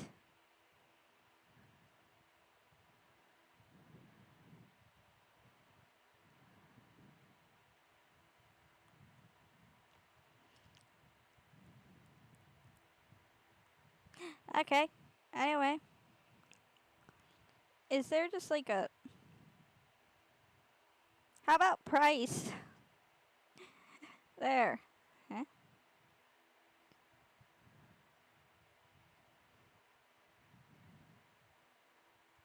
I don't need that. Anyway. Here, keeping the lights on, baby! Fine, take it away. The floor is yours. Talk about bed sheets or whatever. Bed sheets? Cut me some slack, bro. Today's episode is brought to you by Mischief. Wait, like the concept of mischief? Yeah, the concept. No, you today. It helps keep us puppets alive. Well, thank you, Diamond Necklace. Yeah, that's me. I'm that big pile of diamonds. Made Rohan look like a fool. Yeah, you did. You made him look like a fool. Well, I gotta finish this story now. Oh, okay, bye. Okay, where were we? Ah, yes. Now, keeping in mind the seemingly never-ending maelstrom of suffering, of mass anxiety and prolonged trauma, let's set our sights on July 14th, summertime, 1518, when a woman known as Frau Troffe was no longer content to sit idly by as the cruel hand of fate continued to give her community the finger. What did she do? And this is a free write. Basically, whoever gets closer. Yeah, I'll give a point to She danced. whoever's answer I like best. All right, Ryan, what do you got? I think she covered herself in gasoline and ran through the town naked ablaze. Okay, all right. Okay. Jermaine? God damn, right? That's right. Oh, I just said she sought out some doctors. That's out some probably a doctors. better call. I'm gonna give the point to Ryan, just because it sort of captures the craziness of what is about to happen. Please enjoy this brief scene that will show you all. Oh, jeez. All right, yeah, I guess we could clap for that, yeah. Woo. Oh wow, what another miserable day in what is basically hell. Frau Troffe walks out onto the street, dazed. To be fair, if you're living in France, you're already in hell, so. Oh, Frau, good morning. You're looking, actually you're looking pretty awful. You got a case of that, English butt sweat, or? English butt sweat.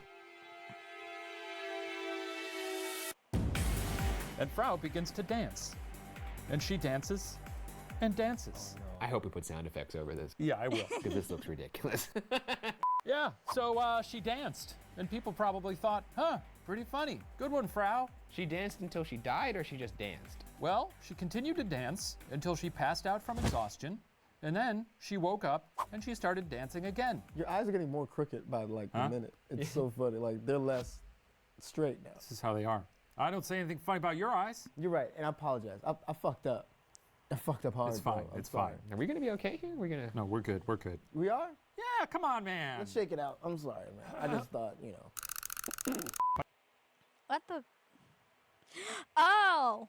I was very confused because I saw that I had a Supernatural tab open and I'm like, I don't watch that fucking show. No, I'm just a dumbass. At this point, you can imagine some folks were scratching their heads and tossing off some theories. A common one was that Frau Troffe was doing this to spite her lousy husband, who hated dancing. But that becomes a bit harder to believe when you consider that, according to author Jennifer Wright, quote, by the third day, blood was oozing out of her shoes. Jesus Christ. Yeah. Another common theory that was widely circulated was that the poor woman had been the victim of divine wrath. Some suspected God himself. Others pointed to Saint Vitus, a saint known for bringing aid to those with epilepsy, but also inflicting it upon those who angered him. So it stacks up that Frau Troffe would be aware of Saint Vitus and his capabilities, as just 30 miles east of Strasbourg, there was a shrine to the saint, which is exactly where she was taken on July 20th, 6 days into her exhausting routine. Now, unfortunately, we don't have any information regarding the fate of Frau Troffe. Hopefully, performing some kind of penitence at the shrine of St. Vitus was enough to free her from this terrifying trance. But what we do know is that by July 21st, just one day after the poor lady was carted off to the shrine, at least 34 more residents of Strasbourg had started dancing. What? Amazing. So Wait sorry. a second. Wow. Kind of similar to those people that danced till they died in France. Oh my God. This is the impetus for the people dancing till they died in France. Yeah, you dipshit! Holy, fuck you. Strasbourg is in France! I never, okay, every It's time weird it took you this long to figure it out. Well, here's the reason why. I thought, for whatever reason, that the dancing till they died plague was like a mass hysteria thing, but I never thought of it as a patient zero.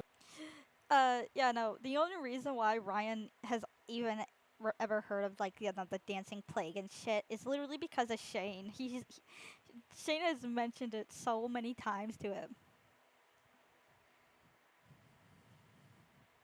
But also, I'm surprised he didn't pick up on it when Proud decided to start dancing.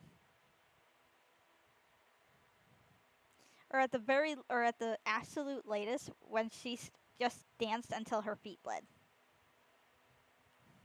Scenario. Yeah. So dancing had officially reached plague status. And as with Frau Troffe, there was nothing joyous about their shuffling, just pure agony. Waller writes, quote, chroniclers tell us that those who were momentarily roused from their trances screamed for help from bystanders, God, and the saints. So nothing pleasant about this. I love it. Have you ever been trapped in like a prison of your own laughter? Like where you're laughing and you want to stop laughing, but you can't and it starts to hurt? Yeah. It sounds horrifying. Like the Joker and in like awful. Arkham Asylum. Like I can imagine it. Yeah. All right, no, Ryan, stop it. Stop it, please. It would suck.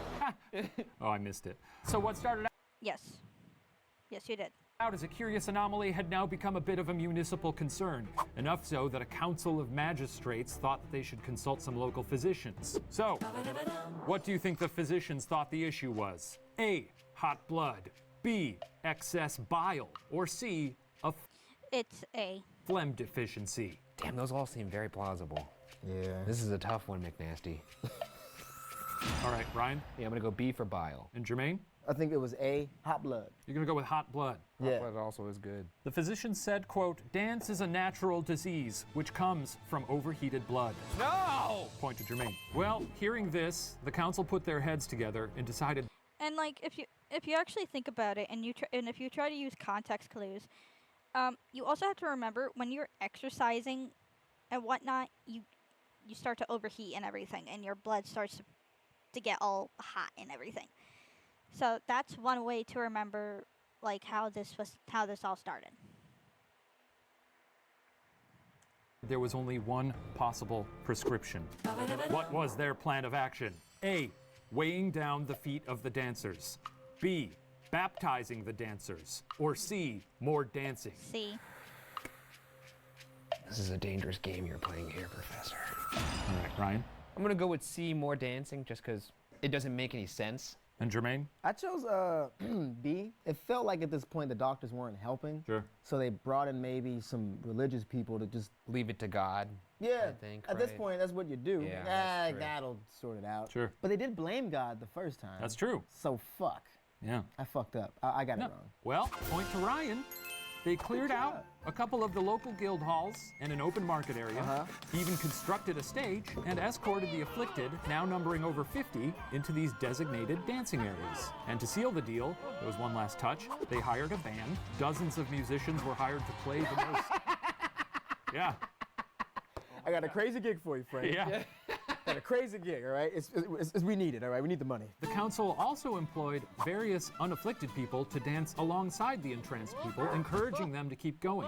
When people passed out, they were put back on their feet, Like a third baseman? And like the- a third base coach? and the musicians upped the tempo. Oh boy. Yeah. Oh my God, this is amazing. A month into this, August rolls around, the number of dancers continued to grow, probably because it was a psychological virus, and instead of quarantining the thing, they literally put the dancers on a stage for everyone to see. It didn't take long for things to go from strange to dark. Waller points to the records of a neighboring merchant named Lucas Rem, who jotted a note in his diary around the time, quote, in the year 1518, in summer, lots of people died of the St. Vitus dance in Strasbourg. About 15 people died a day. Man, Yeah, I bad. thought this was gonna have a happy. I mean, this is what happens when you try to put out fire with more fire. Yeah, doesn't work. With no choice but to change their approach, the council now had to seriously grapple with the idea that the long decaying morals of the community may have angered a vengeful spirit. Quickly and desperately changing their game plan, they ordered all dancers back to their homes and banned music. Strings were fine, but tambourines and drums? Illegal. You said that strings were allowed to keep playing? Yeah, strings were fine. Beautiful, you know? It just makes things sadder without music. You know what I mean? Is there any royalty-free violin music you have right now that we could try and dance to? Yeah, here we go. Does this look ridiculous? You feeling it? How's it look? You know what? Not working. Really not working. Speak for yourself. All right, even still in private homes, the mania continued to spread. At this point, the dancing had been going on for over a month, and while there are conflicting reports about the number of people, most seem to agree that there were at least a couple hundred. Desperate times cause for desperate Measures. Yeah. There it is. Nice. Nice. You know what? I'll give you an extra point for that. What in the hell is going on here? This gotta- is bullshit. We're on the same wavelength. I appreciate You gotta that. avoid wavelengths, you know? Fixed. This game All is right. fixed. The magistrates weren't about to sit on their hands as their town was slaughtered by the jitterbug, so they really... I'm sorry. Thank that you. sentence is amazing. Thank you. It is pretty good. So they really... I'm not gonna lie, that is like the most obvious fake laugh I have ever heard in my life. They put their heads together Maybe some people's laughs just naturally sound fake to me. and came up with a new plan. First, obviously, make a big 110-pound wax likeness of St. Vitus as a sweet gift to the dude. Sure. Second, line up a bunch of wagons to transport the afflicted wiggling masses to the shrine of St. Vitus about 30 miles outside of They're town. still dancing. They're still dancing. And what was their final measure? A, chain the dancers' feet together. B, buy the dancers sweet new kicks. Or C, dress a monkey up as St. Vitus and have it kiss the dancers' feet. Oh God, I wish it was C. C But is a shame thing. All right, That's some shame. With I got my answer in. Ryan, what do you got? I got A. You're going with A, chain the dancers' feet together. That's right. And Jermaine? Not to piggyback off you, Ryan, but That's you've fair. been right so far. You'll probably figure out a way to give you a point anyway. So you're going with A as well? I had to. It just sounded like the best option. Well, let's find out what happened. All the other kids with their pumped up kicks, you better run, better run. All right, everyone. So that's that. We'll make a nice offering to St. Vitus and haul these poor souls off to the shrine. Oh, and we should give them some little red shoes. Wait, now hang on a second. What's that you say? I said we'll give them some little red shoes. Well, please explain. Damn it. Oh, it's B. Well, they'd be little and red, and they'd be shoes. All right, well, let's order a bunch of little red shoes then. God damn it. How are they gonna make that many shoes that quickly? How long does it take to make a shoe? I don't know. And red ones? Why red? So the blood, you don't see the blood or something? Maybe. That makes sense. Once at the altar of St. Vitus, a Good question. They're French, so I don't know why. Whatever they do, they decide it makes no sense. very strict prescription for the afflicted was carried out. 1, they led the dancers in a circle around the altar. 2, they had each dancer offer up a single penny as a donation, and then they took them back to the chapel Hang on. and down to the wagons. That was it. Do you think it worked? Is this a question, by the way? Do you think it worked? I guess it did. Ooh, now I know. Yeah. Okay. Well, I got a 50% shot here. 1, 2, 3. Yes. You both think it worked? Yeah, we're getting towards the end of the story. It's kind of like when it's the third act of a movie. I know Sure. a character is about to off. Well, it did. There it is. Finally, we get a happy. That's a happy ending. That is good. So one thing to remember, these people believed with great conviction in the power of the supernatural, of divine forces meddling with their souls. So it makes sense that if they believe strongly enough in a curse, they'd also believe deeply in the power of penance. And when you think of what they'd done to earn their forgiveness from St. Vitus, a 30-mile journey, sacrificing a whole ass penny, wearing little red shoes, it probably did seem to them like they'd earned their freedom. Chances are it was just a placebo, right? Because, like, if it does seem like a very much of a mass hysteria. And, they decided to come up with, like, one of the more outlandish things ever. And the townspeople just automatically thought, okay, this works. That's kind of like how placebos work. But there's yet another theory about the miraculous healing that took place. So our final question, what else may have healed them? A, antibiotics. B, a traveling hypnotist. Or C, the power of love. Oh, I got it. You know, I agree with you, too, that I should get double points on that last one because I locked my answer in a little bit sooner. No. What's your, I'm going to go with C. I don't know what I forgot what the question was. You're going to go with C, the power of the love. power of love. That's the power of love. Oof. Rough. I chose B, but fucking hypnotism. I guess back in the day was a thing. That's a lot of people to hypnotize. Yeah. It's true. Yeah. Fuck. Damn it, Ryan. Well, it's too late I'll now. choose B. You choose B. Yes, sir. We're going to give the point to Ryan. A history point for Ryan. You won. Remember, I don't think I did because he gave you all those phony points. we'll find out. We'll tally up the scores at the end. Think back to the beginning of this story, the state of the community before the plague took hold, decades of growing Why was that man on the ground begging on his knees? class divide, an uncaring and downright abusive clergy, a lower class bearing the brunt of a seemingly endless series of community hardships. And yet, when the plague took hold, the community banded together. Author Jennifer Wright says, quote, The people of Strasbourg were exceedingly, abnormally kind to those afflicted. They didn't burn them at stakes. They didn't permanently cast them out of the community. Thought and concern went into considering ways to make them healthy again. Isn't that sweet? That is It pretty good. sweet. So So this- it's a happy ending. That's a happy happy ending ending, after yeah. all. Sure, a lot of people died, but Nothing of value was lost. that's the cost of knowledge. And that's the Yeah. cost of living back then. That was a good story, dude. I learned a lot. thank you. That's good. Dancing is, who knew it would be so dangerous? There is consequences. Yeah, I'm gonna tell my Yeah, daughter what do you think Footloose is all about? that. Hey, look, sometimes you're gonna want to dance, but here's the Don't you story. dare. Don't you dare. Was that a cautionary tale after That's that's all yeah. happened? Like, Yeah, I think so. That's the thing Daddy, I'm so happy I could dance. And he's like, no, don't you do it. this is No what daughter of mine. Well, that. Maybe. Do you think that's where Footloose got its inspiration from? That concludes our history lesson. I'm going to go tally the scores to see who receives the coveted cup and title of History Master. While I do that, please enjoy this special performance from someone who was blamed for this whole thing, along with St. Vitus, God. And just a heads up, God doesn't really look like you'd expect him to, so just know that. He's kind of a weird-looking guy. But anyway, enjoy. All right, let's get this over with. What the fuck? Oh, shit. It's me, God. Oh, No, it's not. Yes. It's not. like a Bloodborne character. I'm God. God. Okay? I've got something to say. Those dummies dancing after death, that wasn't me. No way. I made the stars and moon and sun, and also I made everyone, like Genghis Khan, Celine Dion, all dogs and cats, fruit bats, your mom, and sure, some people worship me, but then I did make everything, like Jupiter and Tupperware and Diet Coke and teddy bears. But I didn't make those people dance, so way back when in olden France, I'm not that guy, that's not my scene. You think that I would be so mean? And sure, I killed their crops for years and preyed upon their deepest fears of squalid plague, no food to eat, but dancing, man, that's not my beat. No, what? I lied. It's all on me. I got those dingbats to their feet. Boy, they could really jitterbug. But when they died, I pulled the plug. So what? Who cares? Come on. It's not the worst thing that I've done. Like bedbugs, pink eye, Tampa, Florida, and also the rest of Florida. So yeah, I made those people dance way back when in olden France. I'm sorry. I know it was rude. I guess I'm just a zany dude. Wow. That was disturbing, Ryan. Wow, God is a masterful lyricist. What a strong performer. Yeah, man. God made Lauryn Hill. So Unbelievable. That makes sense. You really got to stop complimenting yourself at the Huh? end of these through the That veil of a that puppet. wasn't me. That was God. Hey, so believe it or not, this is wild. You guys aren't going to believe this. It is a tie. Really? Okay, oh wow, this is historic. You know what? I'm going to do a tiebreaker. Here we go. If you joined a dancing plague, what would your dance move be? You know that thing that foxes do when they're hunting and looking for food? They jump up into the air, and it's called mousing. That would be my signature dance.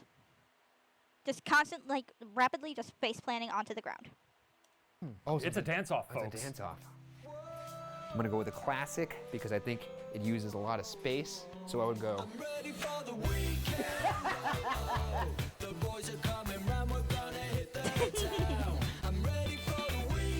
I don't like that one bit. You don't like it? No. Jermaine's already got a bit of an edge going into this one because that was pretty sorry. I guess I'll just go with whatever I'm feeling. So, I just, and then I Interesting. spin, and then do the thing like this, and then, I'll hand him the trophy. I'll hand him the trophy. All right, yeah. That's good, yeah. Why there? Oh. Well, there you go. Congratulations, Jermaine. There's jelly beans in it as well. Look You at that. are the history master. Thank you very much. I'm gonna take a jelly. Thank you, McNasty. Thank you to our special guest, Jermaine Fowler. Thank you for. I want to listen to that song. Weekend. What was that song?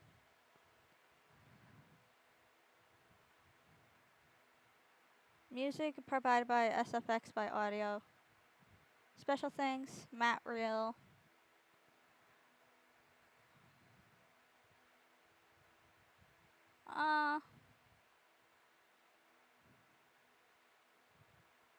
What about the music? I want to know the music. For watching. We'll see you next time on Puppet History. Bon voyage! Didn't make those people dance way back when in old France. Not that guy, not my scene.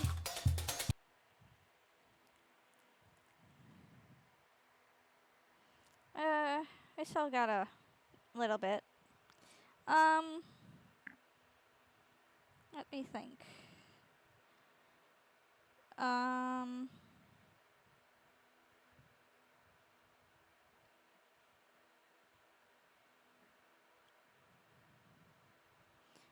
Let's just kind of like, I don't fucking know. I guess vibes. We can vibe. I'm vibing for the rest of the stream.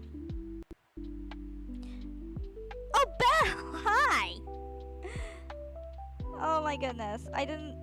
How long were you just. How long was that? Has that been there? I'm sorry, Val. I just noticed. I just opened OBS.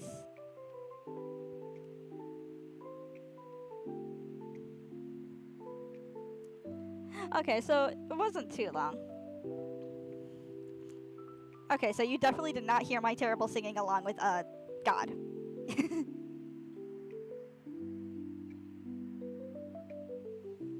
Gonna play some Love in Deep Space. Ooh, nice. I might do that once I hop off stream.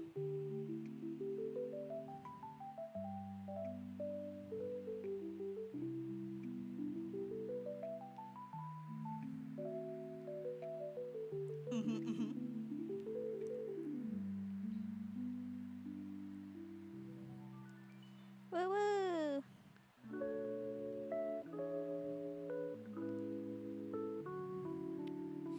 How was work for you, Belle? I'm excited for I'm excited, but nervous for the next event. I'm a broke bitch. Girls, same.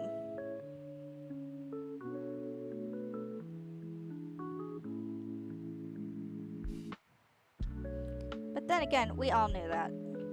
But it's okay.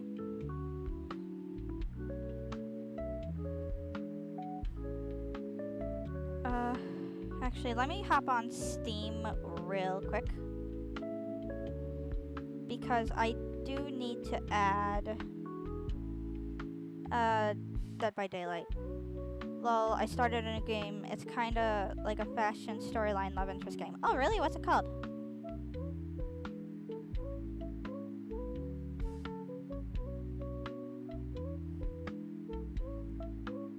Alright, we're just gonna need to go through Big Picture. I don't like using Big Picture Steam.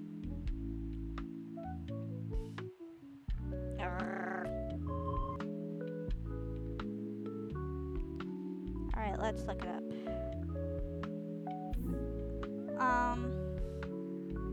We got... Okay, Dead by Daylight. From the store. Why is there so many DLCs? Like, there is... Why? Influence something, influencer story. Oh, okay.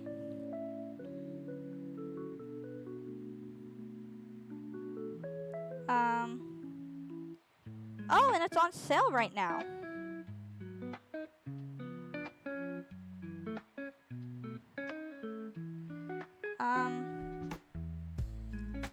Of course, I'm still too much of a broke bitch.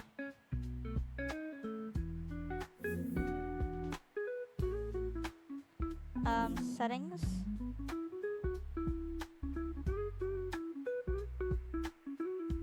Because it's cheaper to buy it like that. Oh. Well, tell them I think they smell like,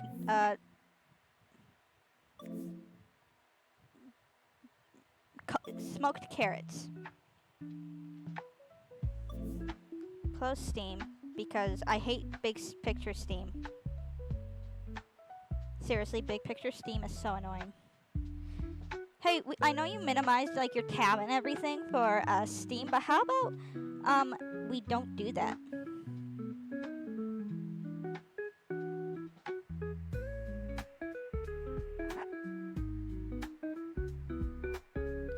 But seriously, how does it work? Boop. Meow, meow, meow, meow, meow.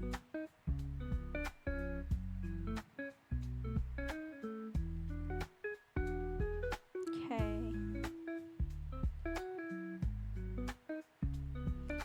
Dead by Daylight.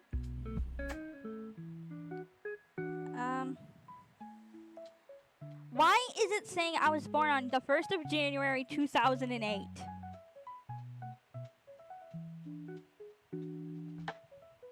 I was born on May 8th, dumbass. And not even remotely close to 2000. I'm not kidding. This shit just decided to, well, my VTuber froze. So sometimes, oh, well.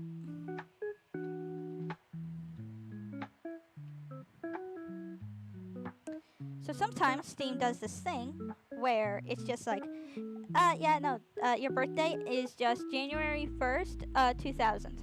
And it's just like, or 2008. And I'm just like, why? You don't need to tell me this every time. There. I actually have a good few games on my wish list, weirdly enough.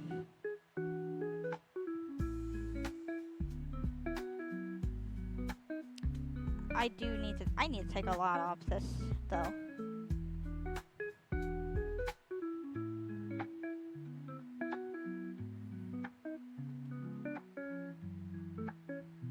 But yeah, no. I have Dead by Daylight now. Repo. I really want to play Repo. Lethal Company. I'm actually gonna take this off. It's something I've had on my wish list for literal not decades, like for literal years now.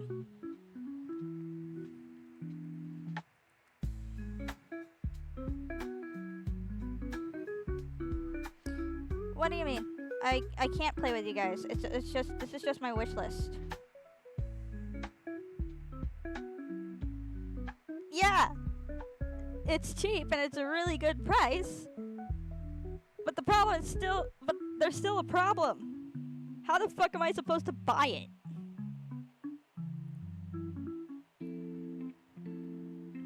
Well, to be fair, it's that was Canadia. Yes, Canadia.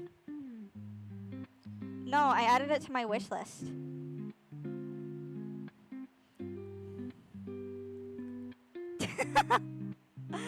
It's fine. It happens.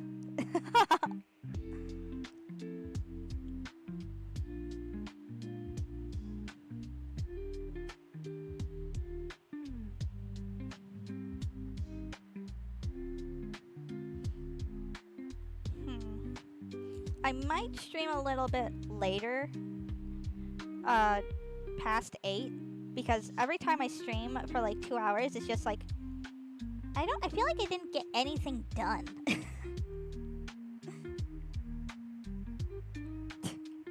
What's that face?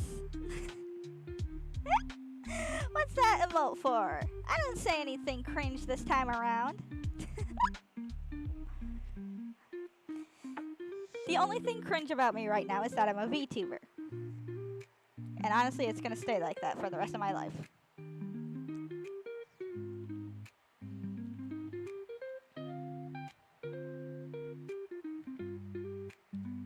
I actually wonder if Desi is still streaming.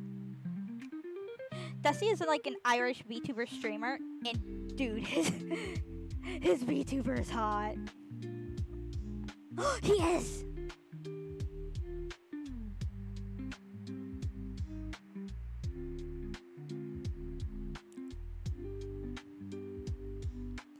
Desi! Oh! Looks like he's actually just about to wrap up from the looks of it.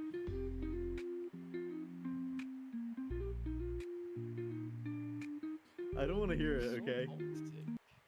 I'm just a little guy. No, bro, like, you're so fucking toxic when you play competitive games, it's actually crazy. Because, like... Rocket League. Yeah, you should see me on Rocket League. Rocket League is such a shit game, man. I would never play Rocket League. Look at his face. He's like, I just insulted his whole fucking... Alright, GG at 0% volume for the rest of the stream. How we doing, chat? Yoma 2.0. Hey, unlike Yoma, he's no, there's definitely he's not. actually You're just a he's silly actually little guy. cool and Exactly, fun. I'm just a silly little guy. That's me. That's diabolical for me, though. I cannot believe that. But you know, I definitely recommend checking him out. He's really funny. I love him to bits.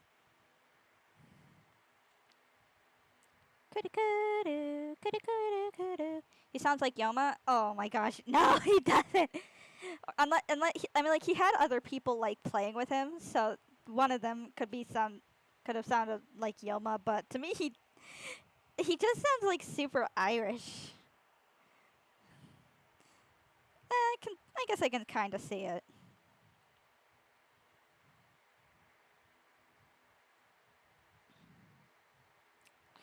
I guess we can go for another episode of Puppet History. You actually just missed the watching the Dancing Plague, I think.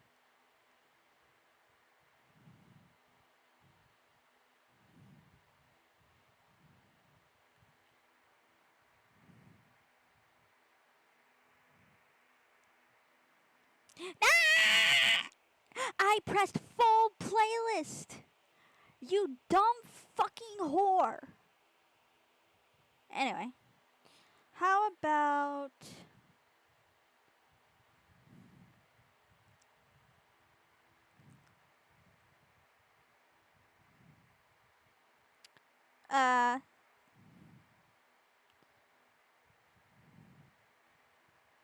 what if we do what do?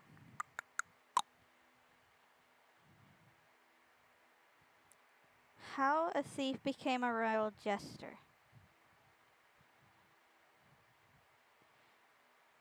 France's bisexual icon.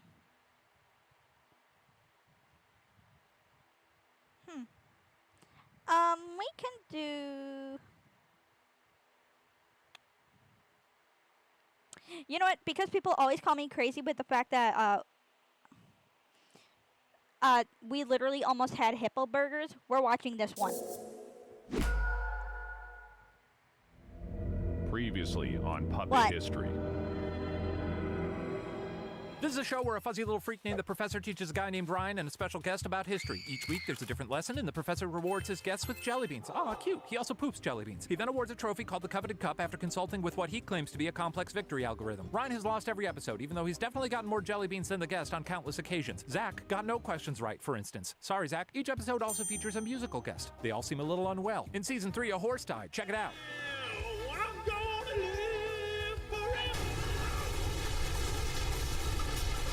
Sometimes the Professor offhandedly mentions a genie. Sometimes it seems like he may have time traveled. We know for sure that he eats spiders and has a perfect score on WikiFeed. Look, okay, so it turns out the Professor discovered a magic lamp long ago and wished for the ability to time travel, and the genie was like, whatever, but then everywhere the Professor went throughout time, his very presence, being a blasphemous affront to the space-time continuum and all, would cause local inanimate objects to turn into the singing abominations featured at the end of each episode. This whole mess was more than the genie could deal with, so he chased the Professor through time, but the little blue ball sack, as Ryan lovingly calls him, always managed to evade capture. So, last season, the genie covertly made a deal with the devil and the demon Asmodeus. In exchange for a coveted cup, Ryan would steal all of the Professor's precious jelly beans, making him vulnerable enough for the demon Asmodeus to possess him and then wish himself back to the Cretaceous. This happened and Ryan was pretty psyched, but then he asked Satan if the Professor would be alright, and Satan was like, I don't know, man, and Ryan was like, oh boy, I don't know about this, which was merited because as soon as the Professor landed in the Cretaceous, this happened.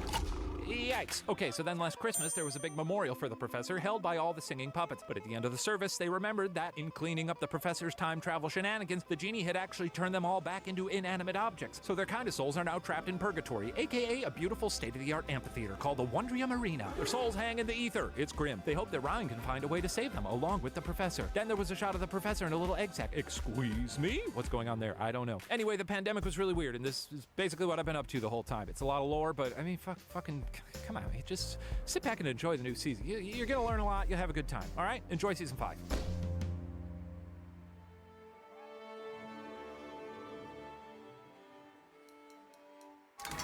Welcome one and all to Season 5 of Puppet History. Today we'll be taking an ever-winding look at yet another chapter in the heavy book we call history, while our guests ruthlessly compete for the coveted title of History Master. I am your beloved host, the Professor. Thank you. Now, before cracking in, I know it looked like maybe Ryan Bergara murdered me at the end of last season by hurling my sexy little body back to the Cretaceous period. But clearly, I am here now and unharmed. So it, of course, did not work, and I won't be answering any questions because there aren't any questions to be answered. Simple as that, okay? Now, Ryan Bergara, are you ready? Okay. Special guest Sarah Rubin, are you ready? I guess. Then let's crack in!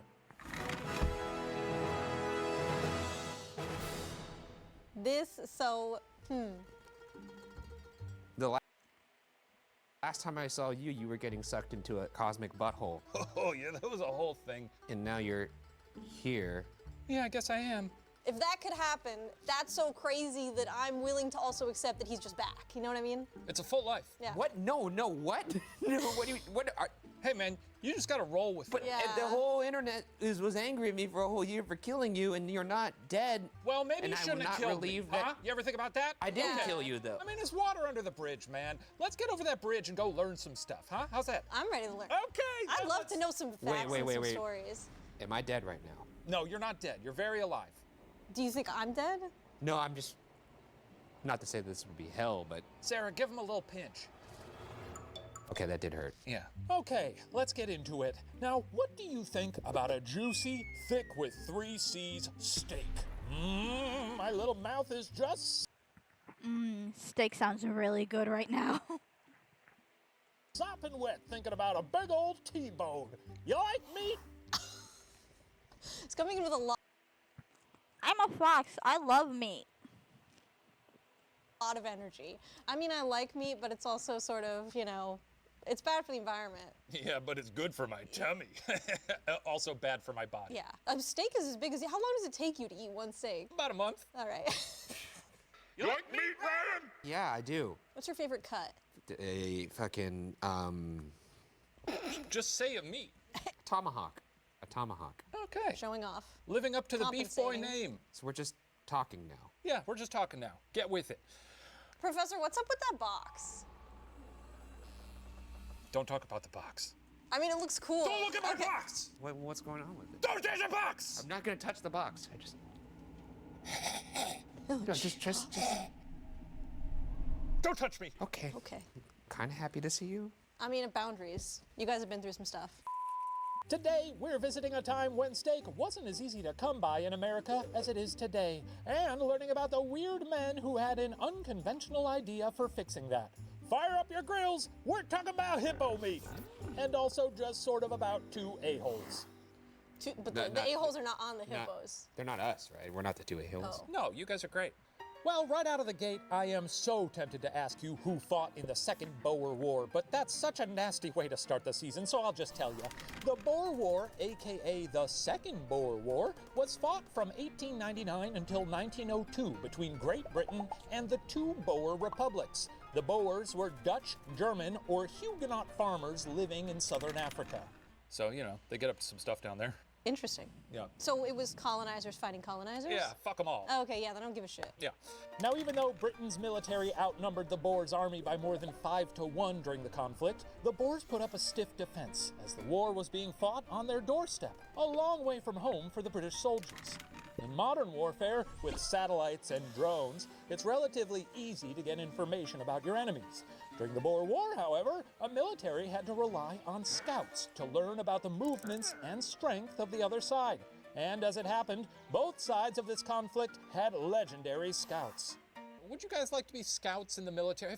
I feel like the military is a pretty rough gig on account of having to take human life. What do you think a scout does? I don't know.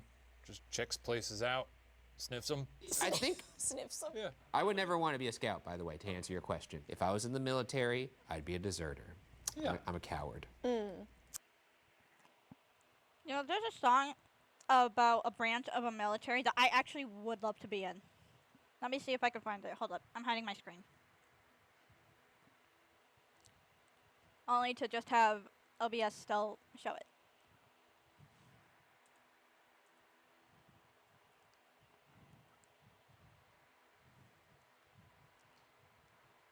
I think this is it.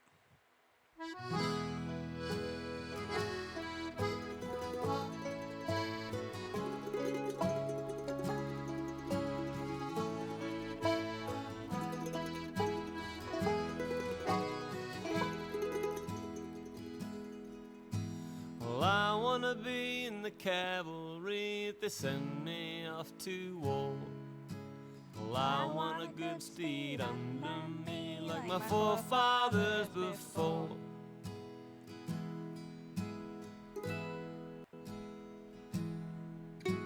Courageous at first, we took their worst, our positions we held stout. What's weird is that this started off, it was originally a little bit faster. I want to see if I can find the faster version of this, because this is just slow.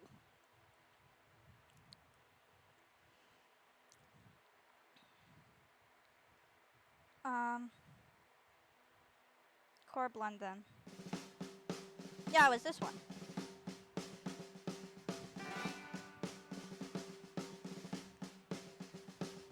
Well, I wanna be in the cavalry if they send me off to war. I want a good steed under me like my forefathers before. I want a good man when the bugle sounds and I hear the cannons roar. Well, I wanna be in the cavalry if they send me off to war. Well, I want a horse and a volunteer force riding forth at dawn. Please save for me some gallantry that will echo when I'm gone. I beg of you, Sarge, let me lead the charge when the battle lines are drawn. Let me at least leave a good hoofbeat that remember loud and long. Well, I'd not a good foot soldier make, I'd be sour and slow at march. And I'd be sick on a Navy ship and the sea would leave me parched. But I'll be first in line if they let me ride, by God, you'll see my starch.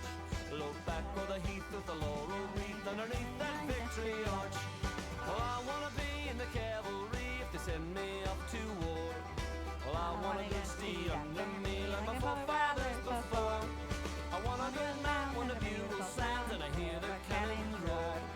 Well, I wanna be in the cavalry if they send me off to war.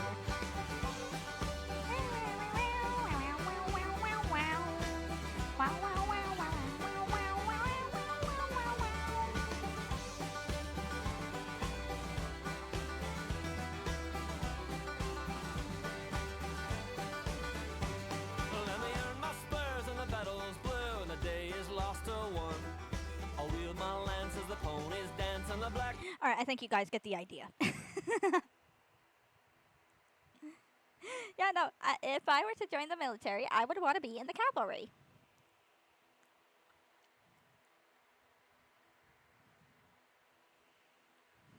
Just gonna scoot myself over here.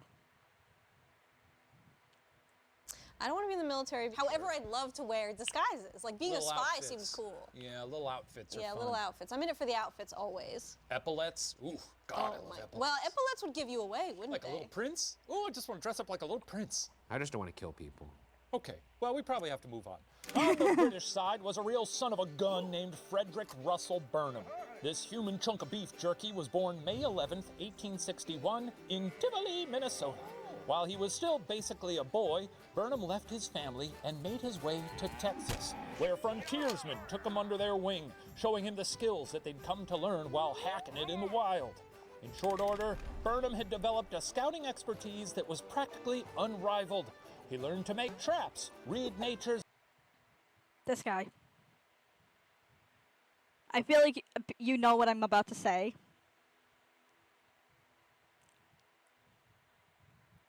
Smash. signs, track horses, shoot, and wayfind. Okay, now I do want to be a scout. It sounds fucking sick. You had me at traps. With these skills and some natural moxie to boot, Burnham found work guarding mining camps and escorting prospectors through the wild. Eventually, he tried settling down on an orange grove in Pasadena. Now, mind you, this was well before the town had a cheesecake factory or a Buca de Beppo to its name, so you can imagine the guy didn't find it to his liking. It's kind of cool to hear about Pasadena in like the 1860s, because I Yeah. only know it as a place, like you said, that has a cheesecake factory. Also a good Apple store. Great Apple store. For all the people who aren't from Southern California, just picture a big mall of a town with some nice trees and the house from Halloween. That's true, they did shoot Halloween there. Anyway, he didn't like Pasadena. No, he craved the adventure of the We don't talk about my fucking beef with California. outdoors. And so, he set his sights abroad, offering his services to the British, essentially joining the Boer War because he was bored. I really, really do not want to be that guy. I really don't want to be that guy. But it's called the Boer War.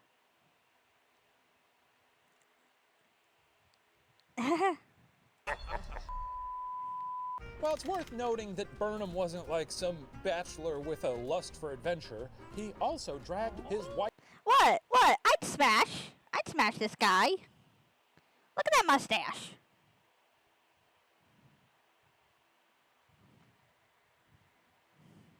And son to live in a war zone with him. Thanks, Dad. No. I guess that's somewhat wholesome though, but rather than leaving them at home. Yeah, where they were safe.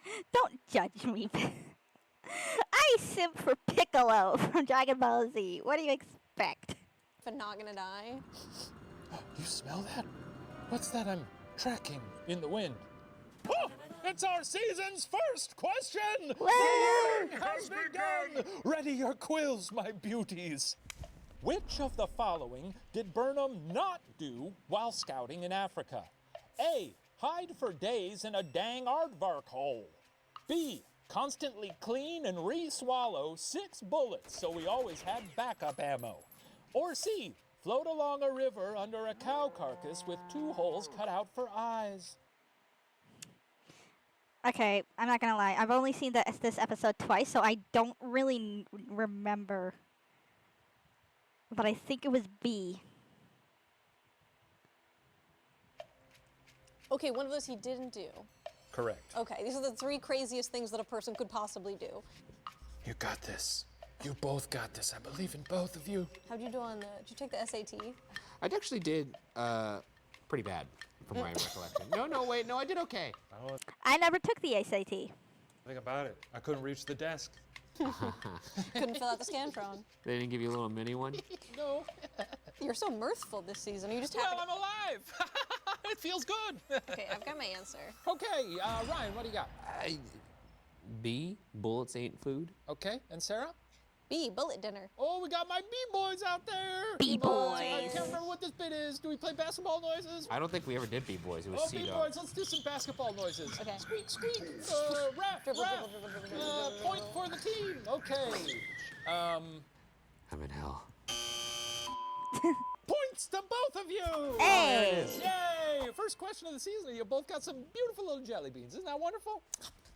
I should say, I don't know for sure that he didn't have spare poop bullets, but I do know he did those other things. Now, switching our focus to the other side of the conflict, the Boers had themselves a scout known as the Black Panther. Smash the Black Panther too. Smash.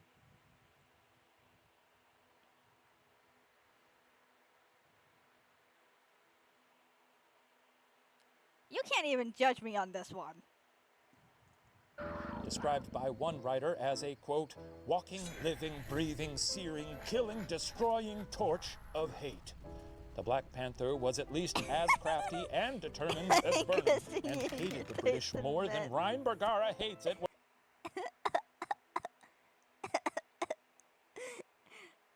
I mean,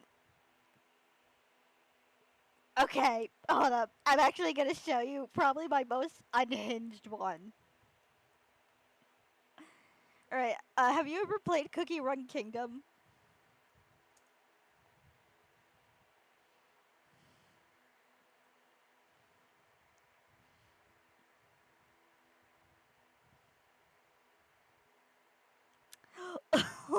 Oh, you're gonna judge me so hard for this one. It's just a game about cookies. And I think this one's hot.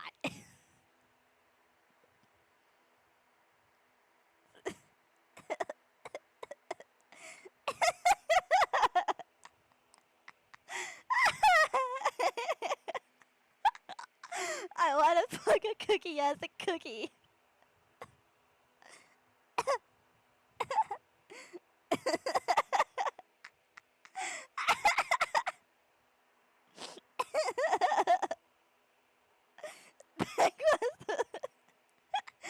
Listen, at least with a lava monster, you don't, you get burned to high hells and you get to die. But with a cookie, you don't get any of that.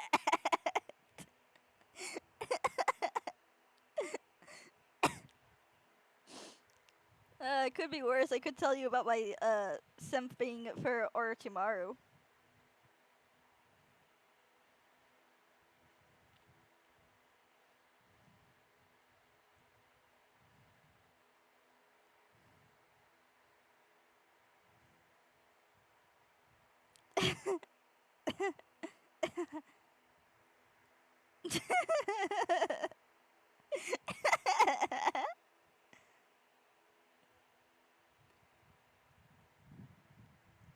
his pre-sale code for Blue Man Group tickets doesn't work.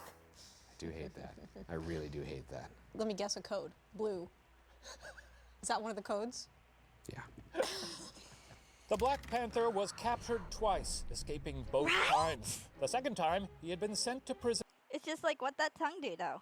all the way in Lisbon, where he seduced the daughter of the jailer, got out, sailed to England to enlist in their army while posing as a Boer defector, got a free ride down to Africa, and immediately went back to helping the Boers. I thought the other guy was badass, but this guy, Pretty impressive. this guy's unbelievable. How did he seduce the jailer's daughter? He was probably like, hello. You know? Yeah. That's your line right there, right? It's like that that one scene from Spider-Man to the Multiverse or something. And he just goes, "Hey." What if he just like started doing dips in like the cell? Dips? What are dips? You know, like a tricep Like dip? dip? Oh Like, what boy, if he here was we just go. what if he was just like, look at this. With the tongue out? Check that out. Do the tongue out again? I did, and it was pretty good. Okay, you know what? That's fair. But when it first came out, it was around the time actually Stan Lee was unfortunately passed away. And that they added like a little thing in memory of Stephen or not Stephen, Stan Lee. Oh yeah, Belle, you're on TikTok a lot too, right? Did you hear about the Fox lady?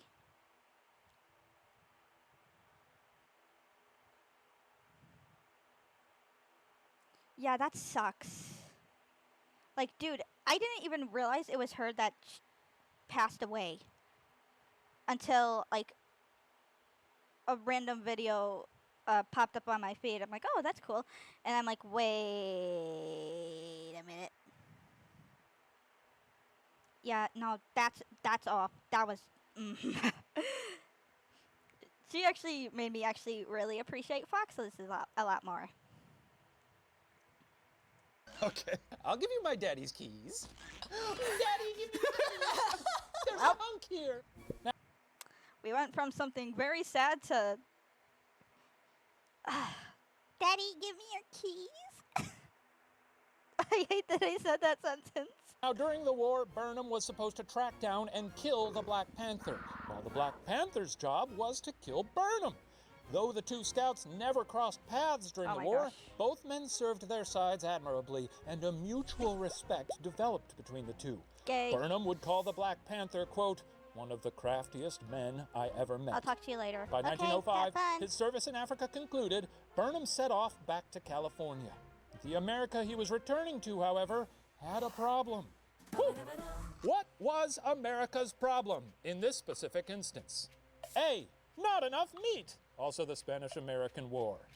B, not enough meat, also a nearly 700% increase in railroad sabotage. Or C, not enough meat, also questioning its very identity and everything it represented. Huh. Interesting. I see a lot of writing over there. Ryan, how you been? We doing this right now? I guess we don't have to. Are we locked in? Yeah. Ryan, what do you got? C, Civil War sucked? Because like you said, America wasn't sure who it was. I mean, that the definition of not knowing who you are is fighting, infighting, so. I'm sure. Sarah? I put A, Spanish-American War, meat, I think. Sorry, I'm creative. I don't know. I don't know these things. I know general things. That's okay. Point to the beef boy! Hey. Sure, that will somehow not count. Don't worry, we'll see what happens. It's all up to the algorithm. You know that algorithm machine is running better than ever this season. Yes, never mind that Upton Sinclair had just published The Jungle, showing America how nasty the meat supply was with whole In the jungle, the mighty jungle. ass men toppling into meat grinders and everyone just kind of shrugging about it. The public still demanded their meats, but there was simply not enough flesh. Supple, life-defining flesh.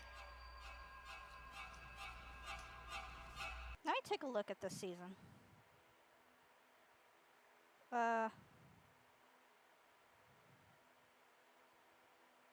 Let's see. Okay. I thought I would notice a pattern, but there's not. The meat question, as it came to be known, prompted some deep introspection about who the nation even was. America was a nation of innovators and problem solvers. What would happen to our reputation if we couldn't solve a problem as basic as we're burger? We love our burgers, right? Where burger? No, I completely agree. I want burger now. You know what? You know what I also want? Guards fire their guns, a saber keen and a saddle carbine and an army Remington, where the hot lead screams with the cold steel and maybe a cavalryman. Well, I wanna be in the cavalry and they send me off to war, and I want a good steed under me like my forefathers before. I want a good man when the bugle sounds and I hear the cannons roar. Well, I wanna be in the cavalry if I must go off to war.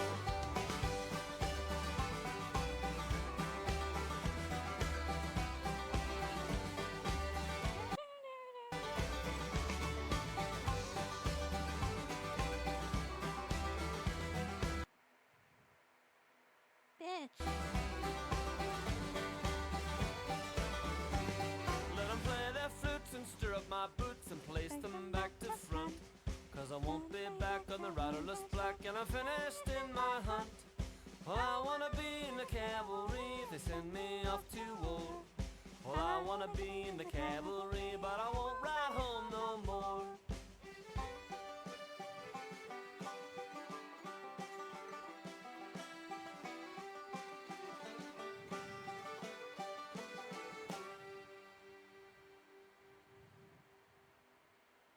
Safe to like songs.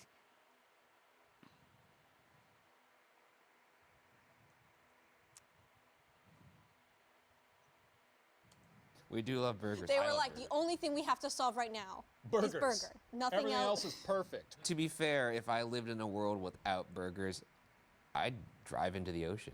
You'd Honestly, valid crash out. Valid crash out from Ryan Bagara. I would also crash out like that. However, instead of driving myself into the ocean, I would just throw myself off a cliff. Hey, at least I'll be like, I don't know, food for like scavengers, like coyotes and crows, wolves, your mom. drive into the ocean. That's right, just to make sure that it's open. What would be your meat alternative? Like if you couldn't get cow, say all the cows are gone. Cows gone. No Cows turkey. gone. No Global turkey. warming solved. What burger are you going for? Yeah, what strange animal would you like to put on a burger? Oh, probably turkey burger is fine. No, I Okay, said a no turkey. Water buffalo. Water buffalo. Listen, people already eat like bull testicles. I don't want to eat bull testicles. I want water buffalo. I said strange. Turkeys are perfectly wonderful and normal. Strange is kissable. Strange is totally subjective. I think turkeys are weird as hell. What's going on with the little red ball sack on their chin? I'd like to eat a beaver. Oh, no. I know that's like a watcher thing, but I also do. I've been thinking about that a lot. Like, what does the tail taste like? Yeah. In my downtime, I've really been thinking about like just what does a beaver taste like. So I'm gonna say that. In your downtime, you've been thinking a lot about what a beaver tastes like? I'm just like curious about like the tail specifically. Like, imagine the tail on like a sub roll. Like maybe it's fried. What if it's a sandwich where the two pieces of bread are the beaver tails and inside is just a big old sloppy heap of beaver meat? That sounds like a lot. I love beavers. I think they're adorable little creatures. I love when they plop their little tail on like a puddle and it makes slap, a funny slap, little slap. noise. Yeah, and then you're like, what was Surely the beaver chat will be ending soon. Good question. tastes like. That being said, I bet you that tail is fatty as hell. I've read that I would never do it. I've read that it tastes very sweet and buttery. Oh, God, I won't. That makes sense because they look fatty. I would never eat a beaver though, out of principle. Probably, I guess like a penguin maybe would be interesting. A penguin is so much cuter. Nah, dude, beavers are cute as hell. But think about how many. But no, beavers and penguins are so hella cute.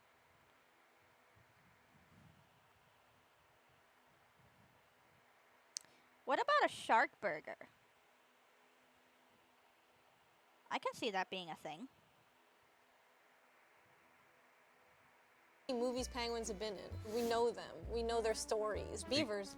He's talking about penguins now. Talking about Happy Feet? I'm talking about Happy Feet. I'm talking about Surf's Up. I'm talking about Penguins of Madagascar. March of the Penguins. You know what? I'm gonna say this. Surf's Up was not that bad of a movie. I would actually think it was pretty good.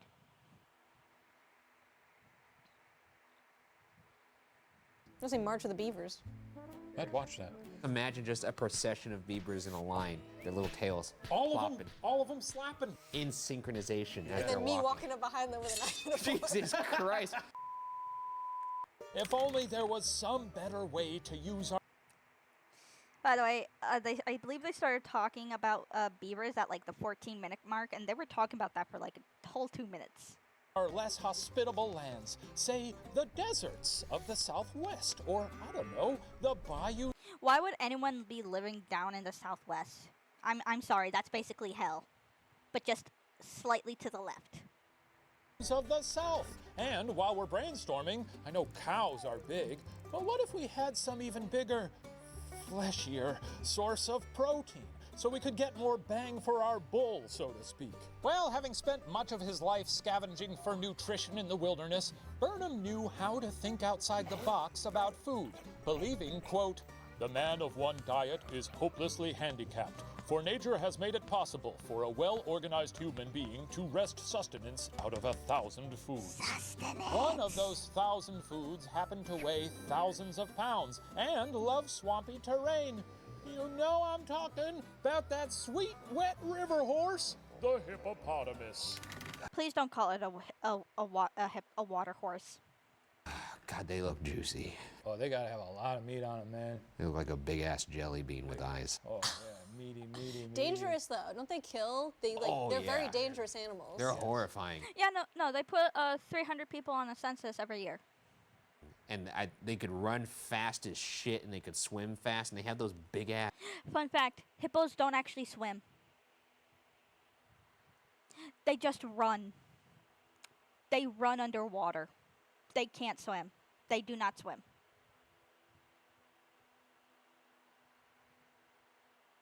Also, for some reason, my VTuber is not responding to me, and I think that's just because it's actually starting to get dark out. Actually, let's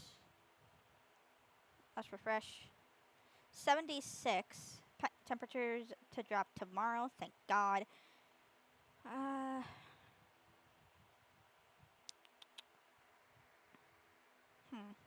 All right, I think I'm actually gonna end the stream here, just because, well, for one, I'm kind of depressy spaghetti. So, we're gonna call it a stream here. I'll see you guys tomorrow at 10 over on Kick. If you don't like Kick, I'll just see you guys tomorrow at 6 o'clock over here on Kick. All right, I hope you guys have a wonderful night. Take a shower, drink some water, go hug your, I don't know, your pet or something. I don't know, whatever normal humans do these days. Anyway,